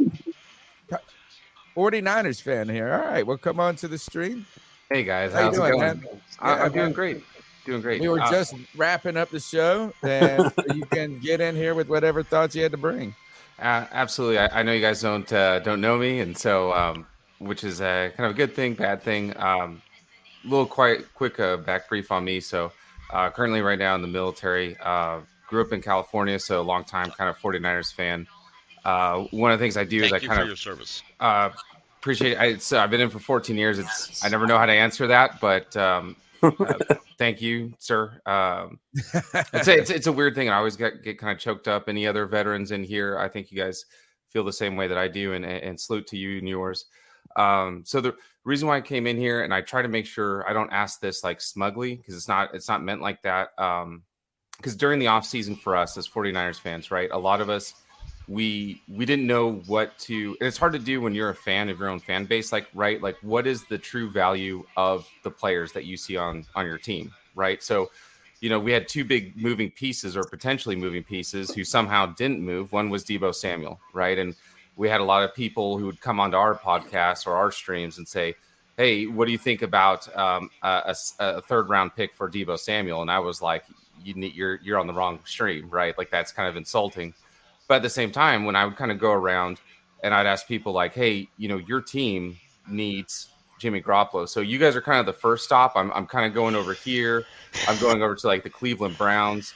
Long story short, when you guys see CMC kind of having a chemistry with a guy like Jimmy Garoppolo and that sort of thing, because one of the things that I was saying on my stream or on some of the other podcaster streams was that Matt Rhule, before the beginning of the season, I was like, if there's anybody who needs Jimmy Garoppolo the most, it's probably the Panthers, followed by the Browns, and then there was like a couple other teams where I was kind of going like they need him, but I was going like Matt Rhule may not make it through the season without a mature, disciplined kind of leader like Jimmy Garoppolo. He's nothing exciting or fancy, but the man just kind of gets the job done.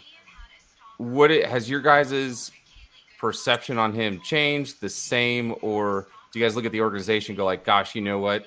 We would have been doing so much better with, an adult and a leader kind of like Jimmy Garoppolo? Or do you guys go like, you know what? It's just easy to do when you got, a Pro Bowl guy like CMC, Tutu, George Kittle, Deebo Samuel, just curious. What are your guys' thoughts?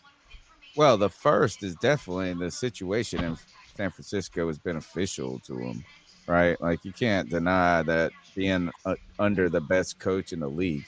And that's why I'll put Kyle Shanahan, or at least he's my favorite coach. And that says a lot because he was with the Falcons that year. Well, I mean, he was a Falcons coach. But like, if I had my pick of the litter, it'd be Kyle Shanahan. Right? That would be like how I'd go and get my next head coach. And then you do have a lot of talent. So that is beneficial to Garoppolo. But at the same time, I used to be a person that said that Baker Mayfield, if I had my choice between Baker Mayfield and Jimmy G, I would rather have the gunslinger upside of Baker Mayfield. And it turns out I was completely wrong on that. and Jimmy G would have been a lot better here than Baker Mayfield has been. Now, how much better he would be or how much worse he would be than he was in San Francisco, I can't answer that part where I don't know. See, I would rather have Jimmy G. I just didn't want his contract. Yeah, that's me. I think that's the I would have biggest thing rather that scares have me. Jimmy G's health issues concern me, but I mean, but at the same time, as much as we like Jimmy G, Matt Rhule isn't an NFL coach. I've often compared. I've told a couple Eagle fans that I work with a lot. I said Matt Rhule is our version of Chip Kelly. Okay, he's a guy who, no matter how good he is in college, he doesn't belong in the NFL. I think if Jimmy G would have come here, he would not be having a season he's having up there because with Matt Rhule here, he would be trying to get Jimmy to play in a college football way. Or it would just be better than Baker, but not significantly better to where we're like, exactly. Like it saved Matt Rhule's job. Maybe. I wouldn't know the draft capital it would have taken to get Jimmy G. That too. Back to you. That's true. When does Garoppolo's contract end? And this season. If you got the TV on the background, mute while we're if we're not using our mics. What's Jimmy G's contract? When does it end? When does he part ways with the 49ers? I mean, does he part ways? Yes. So I think that he does part ways, whether he wins a Super Bowl or not with the 49ers. Wow. So big reason is right. And I think it's kind of, everyone's kind of got their opinions or views. I'm sure you guys had very strong opinions or views about Baker Mayfield before he came onto your team. And now you guys are kind of looking back at maybe what some Browns fans were telling you, and you're kind of going like, okay, this checks out, or maybe he did that in Cleveland, but he kind of shorted up over here, right? Yeah. Different kind of things.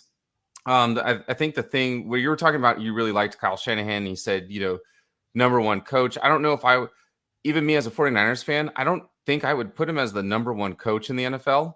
But as far as like his strategy, his scheming, right, putting together a game plan, I would say I put him just right below somebody like Andy Reid, but that's still. So would he be your top coach, Andy? Would Andy Reid be? Andy Reid's pretty great. Yeah, I mean, I would say Andy Reid would be, only because of, you just look at the experience and what journey that man had to go through before he got his first Super Bowl, right? Like he went through all those McNabb years and other teams kind of trading off on him. His successes, to be honest. Yeah, I mean, and that was.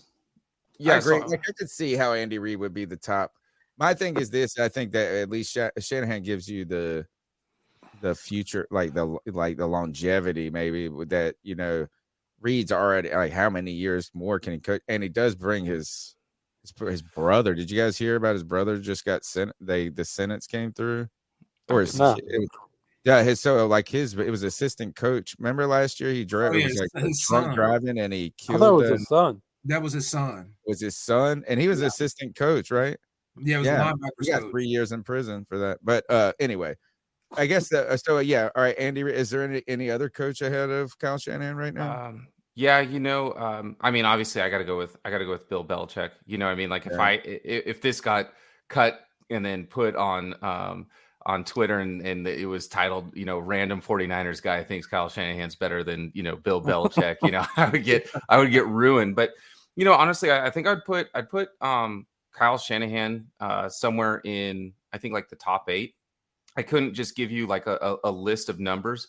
Again, that's head coaching. I think head coaching is different than what he brings to like the table as far as like his offensive acumen, getting players into the right position. So like you can, like if anybody, we watched Christian McCaffrey here have really one great season in a season that wasn't all that great for the Carolina Panthers in a way. But we saw him just in his first 3 years just devastate. This was just awesome. But one of the problems with Christian McCaffrey that was like a conundrum, it was like the Christian McCaffrey paradox became, how do you use him in a way that gets you to win? One, like isn't just stat loaded, but also translates to wins. But two, not overuse him, not over depend on him as a game plan. Like it was just this thing that we didn't know how ever the code, we could not crack this code. And man, if anybody could crack it, it's Kyle Shanahan. It's already. seemingly learning how to not overuse him and use him a ton still. Didn't Yeah, 40? Oh, sorry. I apologize. So I'm glad you kind of brought up the use of Christian McCaffrey. So what I like is whenever you see receivers, right, the stat you're always looking for is receptions. Whenever you look for running backs, the stat that you're looking for is carries. Well, what I find is very interesting is the duality is what the 49ers kind of practice or preach, right? So they like duality. Like you can take away one thing, but if right, what's that old adage? One is none, two is some. So by having somebody, and I call them like touches, right? It's not receptions, it's not carries, but what Christian McCaffrey gives you is touches. He's going to receive, he's going to catch. Same thing with Deebo Samuel. He's going to receive, he's going to catch. Because I'd have opposing. I remember when we were playing the Cowboys. I don't know if you've dealt with their fans before, but oh my Lanta, like that was something else. But they were trying to say, oh, we're going to shut down Deebo Samuel. And I was like, maybe in the receiving game, but not in the rushing game. Like, we're going to feed this guy the ball. But I think that's the big thing is they're both simultaneously taking the load off of each other. Instead of Deebo Samuel getting, 8 to 12 carries a game and then, 8 to 12 catches a game. Instead, now it's like Deebo Samuel's getting 5 catches a game and, 6 carries a game. And then it's kind of the same thing going on for Christian McCaffrey. And you get, like you said, there's a lot of stats that kind of get eaten up. Where I see a lot of stats get eaten up, right? And when you think about stats, you like, those are nice, but how much of that is filler? And I always think of Russell Westbrook when he got that average, that triple double with the what was the team?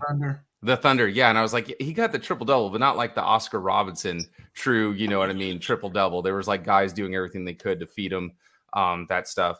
As far as Jimmy Garoppolo, I don't think he's going to be commanding a very big, large contract. Or if he does, I think it'll be more of like a prove it year, to be honest. I also too think he's actually like a great mentor. It was really sad for me to shuttle off Alex Smith when we still had Colin Kaepernick. Alex Smith then goes over to the Chiefs. The Chiefs were complaining about Alex Smith and how he was a game manager. And then with Andy Reid, he almost had an MVP type season. Playoffs, right? Yeah. And then Patrick Mahomes got to sit behind somebody who just like Alex Smith already had been through it. Hey, I've been leapfrogged by the young guy coming up. And he was just a consummate professional, like no ego in there. And then I could see Jimmy Garoppolo. Well, I already know Jimmy Garoppolo would do the exact same thing. I mean, look at the amount of punishment that guy's been through. We used to nickname Alex Smith the Phoenix because we almost tried to run him out of town before Jim Harbaugh came there. And that man has been killed many times in the media, and he just keeps coming back to life. So I don't think Jimmy Garoppolo, he's not coming back next year. The 49ers have sank too much into Trey Lance, but also to Trey Lance's development. I've been really kind of proud of what I've seen, only though it's been 4 games. But it makes me hopeful because the big thing I look at for young quarterbacks is pocket presence, right? Like anybody can run and throw when it's good and the pocket's clean, but are you gonna take it when the defense is gonna hit you like square in the teeth? Are you still gonna deliver it, pop back up, and then keep doing that? What's the quarterback for the Bengals? I can't believe I'm doing this right now. I think it's Joe Burrow. Joe Burrow, man, like he's got no offensive line. He didn't have one last year, but oh man, the gahungas on that guy, like he was just like, I'm gonna just keep getting drilled every third play, but damn it, I'm gonna just keep zipping it. I don't see Kirk Cousins who does that and is not a good quarterback. Still, Daniel Jones. Daniel Jones will hang in there until he gets bashed up, but not as good as that. But there's no concern. You don't have any concern with Trey Lance at this point with how much you put into it, because this is, I think, parallel to a conversation that is very related to the Carolina Panthers. Is we are a team that has been in the discussion for quarterback for several years now. We've been just slightly out of range for that, whether we're picking at 6 or 8. And it's been like, do we let the draft come to us and maybe get a quarterback? And then there was a lot of, you just got to try to find draft talk in some ways, but trading the farm for, we've been through the Trevor Lawrence. We all were excited in that Trevor Lawrence, Zach Wilson, and Trey Lance draft, right? Those were all even we were wondering if we should allocate the assets. So if we would have done that, and now he's hurt, there wasn't like he didn't look dominant necessarily when he's in there. How do you are there any lingering concerns among you as a 49ers fan? So I would say fans in general, yes. For me, I watch a lot of tape, and there were a couple things that I said I wanted to see him work on, right? There's so much macro, so much micro that these players need to do to prepare for an NFL season. And mine were very, very simple because he showed that he had the pocket awareness as a rookie. But what I wanted to see him do was actually just climb up into the pocket. Like, hey, you feel the pressure instead of like trying to slip out, jump out like we see Colin Kaepernick, right? Justin Fields do, just like bail and run. I was like, hey, how about just climb the pocket, look for a lane and kind of throw it. So I see that. So I feel a lot better. As far as your question goes, I think we see the Rams in our division and they were like F them picks. And I got to tell you, I've seen the 49ers lose 2 Super Bowls in recent history, right? The Harbaugh, which was, the Harbaugh brothers going up against each other. And then one not too recently, not too long ago against the Chiefs. And you guess how the Chiefs got Mahomes? The Chiefs traded up for Mahomes. The other thing, too, that I look at that makes me feel better is like, yeah, I know that the capital that the 49ers gave up is quite a bit. The Rams right now, yeah, their team may be sucking, but at least they're going like, hey, 49ers, when was the last time you won the Super Bowl? And I'm like, well, 1994 against the Chargers was Steve Young. It's not the last time we've been in the Super Bowl, but it's the last time we won one. And they're like, yeah, well, we may be getting our butts kicked right now, but that ring was just, last year. You know what I'm saying? So the other thing too is, as long as there isn't a big deluge, like a big divide between talent, like we may have given up more resources for Trey Lance versus Justin Fields. But as long as it's not a situation where it's like when the Bears traded with the 49ers to go from the 3rd spot to the 2nd spot, they went up, they picked Mitchell Trubisky over somebody, say, like Patrick Mahomes. Like the talent difference it's just massive. That divide between Trubisky and Mahomes. If Mahomes was on the Steelers right now, he would be having a way better record than they would be over there, right? Also, too, the Bears would have needed to move up to go get him. Another example that I have is everyone wanted to run Tua out of town for a little bit for the Dolphins, and for a long time, when I was looking at the Chargers, I was going like, man, the Dolphins, they should have gotten Herbert. They really should have gotten Herbert, and then all of a sudden you get some good pieces around Tua, right? And then all of a sudden Tua doesn't look that bad. I don't think he's as good as Herbert, but it's not that bad. And I think if anyone's kind of shown the recipe for success over the last 15 years of having a Super Bowl team and getting to the Super Bowl with not like a top 10 quarterback, it's the 49ers. We did it with Alex Smith. We did it with Jimmy Garoppolo. And then you looked at the Buccaneers when they won with John Lynch, Warren Sapp and crew, and they did it with Brad Johnson. Not too many people remember that name. I'm sure you guys probably do in the division, but outside of your guys' division, right? Not too many people probably remember that. So just to kind of answer your question, I say the picks don't matter, but the production at the end of it is what matters. If it wasn't fun watching the 49ers not lose the Super Bowl against the Chiefs, that was heartbreaking. Right. And it's like, man, if we would have just gave away a couple more draft picks, maybe got a couple more impact players, it would have been better to see your confetti falling from the stands versus the other team's confetti falling from the stands. Didn't Jimmy G only throw like 8 passes against the Packers to win the NFC Championship? Yeah. So, and that's the other thing too, is, I think too.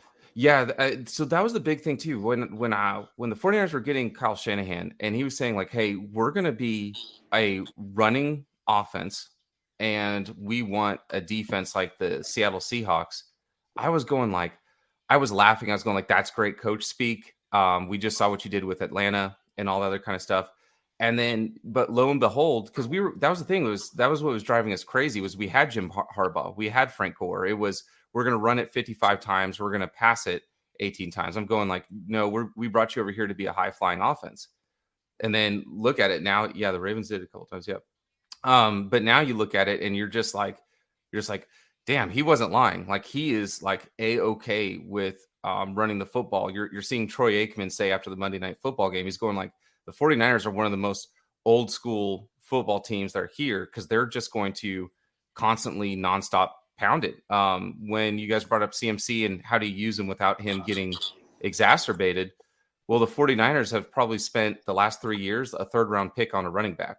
So CMC doesn't need to tote the rock that much. We've got Elijah Mitchell behind him. We got, Ty Davis Price. We've got some big bodies behind there. So he doesn't have to necessarily, and then Deebo Samuel to trunk the load. But I don't know if that kind of answered the question. But when I was really kind of studying the tape and reviewing it, I was really, really surprised, even with Julio Jones and everything like that with the Falcons. He ran the most 3 tight end heavy sets. He led the league in 3 tight end sets that year that they went to the Super Bowl and lost against the Patriots. But you remember the 2 running backs that they had over there in Atlanta, like they are Coleman and who was the other guy? Tevin Coleman's still with you guys, right? No, he kind of bounces around between you and the Jets. Yeah, I can't remember the other guy's name, but yeah, I mean, really, really, the other guy was like a speedy Freeman. There you go. But that, like, even if you go back to that Atlanta offense, it was probably the first time they didn't just ask Matt Ryan to throw 50 times every week. Right. And then you go to his offense before that with the Browns, and he had a really potent rushing attack there. Right. So, whenever I think about it, I thought like it was just coaches speak and he was just saying that as the thing that he wanted to do. Like he wasn't lying. Like he's really okay with running it 40 or 50 times down someone's throat. Look, if it happens again this year, people are going to go like Jimmy can't throw or anything like that.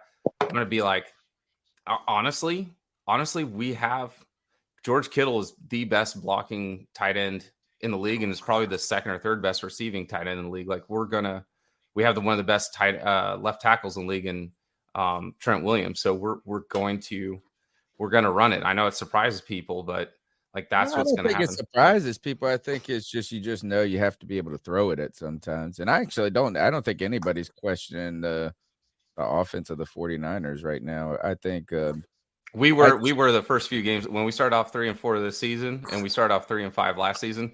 There was a lot of questions. Yeah, he is man. This dude, Kyle Shanahan is I think a genius, but he also is like, I don't know, whatever your ABC book was when you were a kid, like that they put in your little bassinet or whatever they read to you at night, but it was like zone run plays for kids from Mike Shanahan. I mean, he's been steeped in a tradition of running the football successfully. I mean, if you think of what his dad did in Denver, they just churned out 1,000-yard rushers all the time, bro. And I mean, like, and you'd be like, oh man, we're gonna get rid of who was the dude that left and went to the Redskins? Clinton Portis. You're like, oh, they're gonna lose Clinton Portis. They just put in the next dude, another 1,600 yards. So he's been steeped in that since a baby. I just think, I mean, we're just been looking at the conversation from should we, with a project like Trey Lance, is it worth it for us to either take the risk? And you guys traded up for it. The thing that you are coming back to, though, is you're confident enough in the ability for the GM and the coach to coach those players and to get the most out of whatever the draft and things. And that's our problem. We're not confident in our ability like that. It's like we can't overcome this person not turning out to be the best person in the world. They have to they got to be like a hurricane of success, a force that will survive until we get a coach that's on the level of a Belichick, Shanahan, Andy Reid, where, they're going to be there regardless if this pick works out or not. Right. And that's the big thing, right? Is when people go like, hey, Gammon, I don't think you guys did the right move by trading up and it's going to fail for Trey Lance. It's not for me to defend the position. Like that's on Kyle Shanahan. But my thing is like, regardless of how we feel about the pick, the decision maker, if Andy Reid went up and picked a quarterback, which he did in Patrick Mahomes, it ended up being the right decision, right? I think that we'd all agree that Andy Reid probably has a better eye for prospects of the quarterback position than Matt Rhule. I would say probably we are in congruence the same way with Kyle Shanahan. Doesn't mean that it's going to work. He's even admitted as such. But again, the thing that I look at is just the growth. And so really the biggest thing, and I think you're barking up the right tree about it, but do you have the right coaching in place, like around him? And it's not just the head coach, right? I think it's who's the position coach, right? Who's the quarterback coach? Who's the person putting him in through the drills, having that veteran in there. And then also too, on that guy, will he take the coaching? And then when you brought up the outside zone run scheme, I don't want to say it's gone the way of the dodo, but it's because of the cut block rule, right? That got changed on 26 May 2021. You started to see the 49ers kind of go more into, and a lot of people who came from that coaching tree, which was kind of the 49ers coaching tree, go into more of an inside zone blocking scheme, because you can't do the cut block or the, basically like wherever you want to. You can only do it within a confined box, right? That's 2 yards outside the tackles and 5 yards on either side of line of scrimmage, or 3 yards from the from the tackles, 2 yards, additional extra 2 yards if it's outside from the tight end. So it's a lot more confined, where you just like clear out bodies, kind of really, really crazy. But that's kind of just going off onto a tangent. But I'd say for you guys, I think the biggest thing is just getting a coach. Doesn't matter if it's a guy like quarterback class last year was better than this year, unless Joe Burrow's available. Yeah, I agree. I agree with that. I wholeheartedly agree. I don't, I know some of you guys don't want veterans. You guys want that new, when I'm looking at cars, when I'm looking at like a Ford Mustang, I would like to shop and go get a 2023. But what if, it's like a new Xbox, right? What if it comes out and it's got the red circle of death? I just would have been more functional just to have an older version of an Xbox, right? Maybe go for the 2018 Ford Mustang. So I just think that Wilkes. Who is Wilkes? That's our head coach. Yeah, that's our head coach. All right, we're having our own conversation in the chat room about all types of things right now. I just know after Matt Rhule got fired, I've been seeing him everywhere on the internet. He's been somehow popping up on my YouTube. He was our so he's our head coach now. But the quick story of Steve Wilkes was he was the secondary coach for the Carolina Panthers when they went to the Super Bowl. Then he became their defensive coordinator, and then after homeboy went to Buffalo, then he went to Arizona for 1 year. Was a head coach when they picked Josh Rosen, and he's part of the lawsuit between the NFL and Flores, and the use of the kind of inauthenticity of the Rooney Rule and some of the measures that are put in place, and how these guys are set up to fail or not given as much. Anyway, now he's our head coach. He's been pretty good. I'll ask you, let me see. We're about to get out of here. It's 10:30. We've been streaming for 3.5 hours. I was gonna one of the things too is that we might need both, to be honest. Gammon is we might need the brand new Mustang that we ordered, or like actually what I would want right now if I was gonna pick a brand new car, and I'm not a super car guy because I'm a cheap ass. Them new Vets look really awesome. But they look like Lambos almost now, and they put the engine in the back. The new Corvettes look fantastic.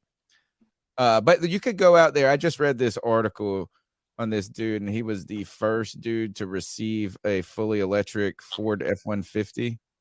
Oh, wow. Like he ordered it to, it finally showed up. So we might need the brand new Ford F-150, and we might need to go ahead and put the order in this draft. But we also might need the 2018 Mustang to get us around until the Ford F-150 gets here. I'll take a 2008 Honda Civic right now. So, Oh yeah, no doubt. But I got a before, great car, but my kid's my kid's gonna need a car in the next year, so I'm already nervous. Cars are so fucking expensive. I'm sure there's going to be a lot of.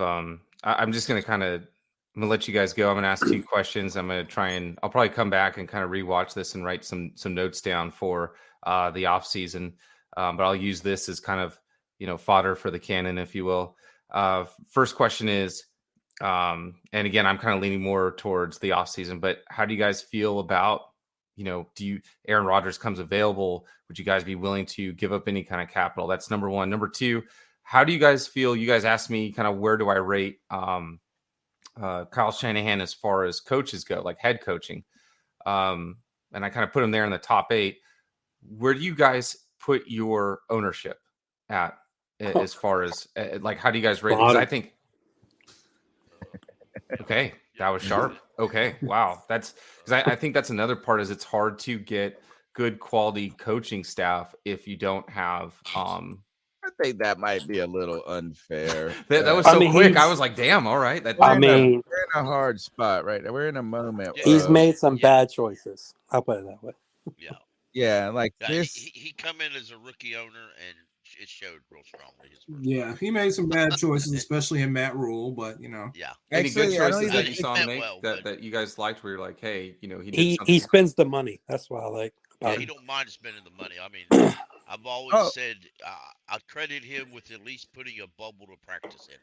Before David Tepper took over, the Panthers were practicing in a hotel ballroom when it was poor weather outside. So we need to give Gamma a little context of why they're so irritated, like why this is. So did you also ask, has he done anything good? Well, right, because usually it's like, hey, they did this thing just like terrible. So this is what happened with Tepper. Tepper I'll tell you what he's done. Go ahead. He's brought music back to Charlotte. Oh yeah. See, this is all right. Come on now. So look, our ownership changed and not too long ago because of somewhat of a scandal, but our owner was old and already had a heart transplant like a decade earlier too. And we have for years, many people had complained about him being an absentee owner in a way, like as in he was always at the games, he was always there, but he was not very vocal. He wasn't very like he was just really conservative and basic. And one of the things was he was very much about the league, and because he was in the Ice Bowl, I mean, there's so much history to the football. He brought this team in a time nobody said you can bring Charlotte a team. So he used to keep the NFL shield on our midfield logo.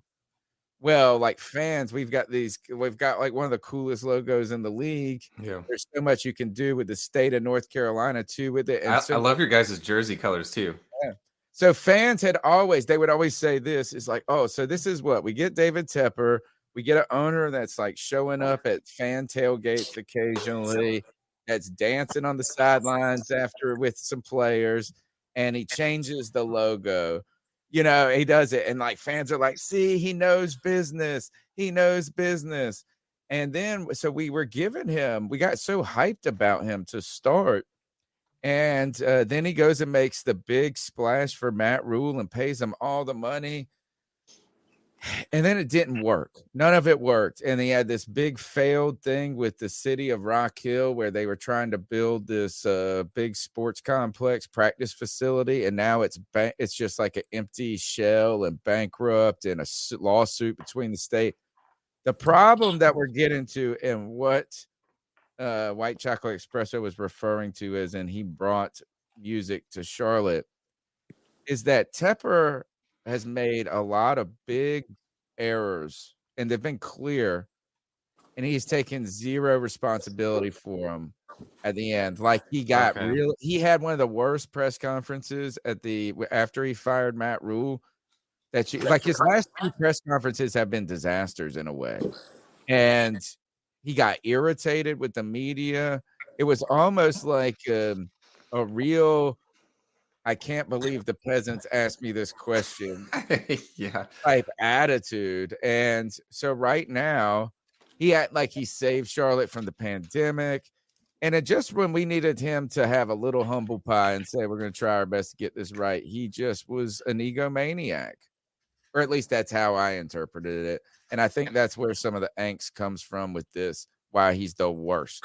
And you mix the turf too, the turf grass. Oh, yeah, he took the turf grass, the grass and put in turf. So to kind of just quickly summarize basically how you guys, and not to put words in your mouth, correct me if I'm wrong, but how you guys summarize your owner is that he spends money, so he doesn't have like a tight pocket or wallet. Yeah, he's like the richest dude in the world. He is involved, engaged with the fans and everything like that, but he's not accountable.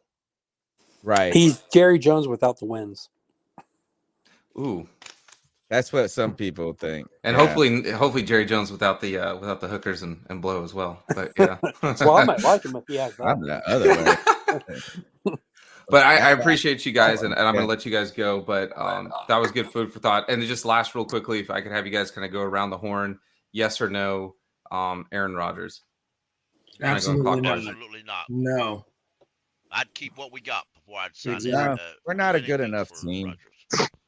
Okay. All right. I appreciate you guys. Thank you. That's $45 million. You can come, all right. Well, you know what? We Thank do you, this Dan. every That was day, kind of a surprise. Yeah, we do this every Friday. Come anytime you want. 7 o'clock to get done. Yeah, the Friday free for all is a show for anyone to come on and to discuss the Carolina Panthers and the NFL. And Tuesday, the C3 Panthers Podcast, the longest running Panthers podcast on the internet, will be here. And but before that, we've got the Saturday simulation for this Denver Broncos. The Madden simulations have been prophetic, so we commentate Madden simulation that looks at the upcoming matchup. Gunzunte or Burpit, excuse you. And Sunday post game show at 4:30. Is it a 1 o'clock game or a 4 o'clock game? It's 1 o'clock. All right. My last advice to you as Panther fans is to remember that when an AFC team comes to Carolina, that the game is not on Fox, it's on CBS. Remember that is for every other week it is on CBS, on Fox, whatever. I did this anyway. I brought this anyway. Long story short, Denver comes to our town. It's going to be on CBS. What did we say we had to go around? Oh, everybody said no to the Aaron Rodgers thing, right? I wouldn't mind A-Rod. It depends on what we give up, really. Why wouldn't you mind A-Rod? Shit. For real? What we've been playing with, bro? Yeah, y'all tripping, man. I wouldn't mind Aaron Rodgers, dog. Absolutely not. No more giving up assets for old quarterbacks. Going from Baker to Hey, A-Rod. bro, that's a Hall of Fame QB, though, Drew. If you're talking to Aaron Rodgers, let's say 5 years ago, I'd be right in on that conversation. But Aaron Rodgers plays old, he looks old, and he don't even look like he gives a damn anymore. Bro, isn't he back-to-back MVP? Or as it is. 3 or 4 years ago. Just because you play like an MVP 1 year, don't mean you play like MVP your entire career. He's got nobody to throw to. Man, Danielle Sartine was an elite quarterback. Doesn't matter. What's his stats? Okay, who did Tom Brady have to throw to in New England? An elite quarterback doesn't have to worry about who. Tom Brady doesn't throw to Mac Jones. David Patton. I mean, we don't want to go get love from Green Bay. Nobody wants you were on fire for a while, Danielle, but you lost me on that one. I guess it depends on what you're kind of giving up, but nobody knows anything about him. He's man, I don't know. And when he did play, he looked like trash. He did. Yeah, I don't like to say. It's like this cool name that Belichick crafted in his lab, and then all of a sudden got all these picks out of. But, all right, I'm ready to get out of here, guys. All right, thanks, guys. You guys heard all the stuff. What else does he do at the end of the show? Is that it? We just get out of here? Anybody got anything? Oh, I was gonna say if he wanted to plug something. Oh yeah, he could have plugged something. That was impromptu.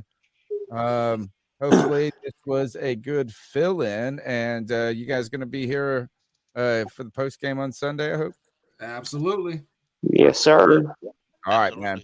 All right, we out of here, guys. Thank you for everything you give to us, and don't forget the charity drive's coming up. So keep a little money in your pocket to give to the Bradley and Nikki Bozeman Foundation. That's the one that we're going to support this. We're going to do a kind of the week of the bye. So after this Denver Broncos game, we'll start plugging that. Holy cow. Let's get out of here. All right. I need Cody. All right. Later, y'all. All right. Peace.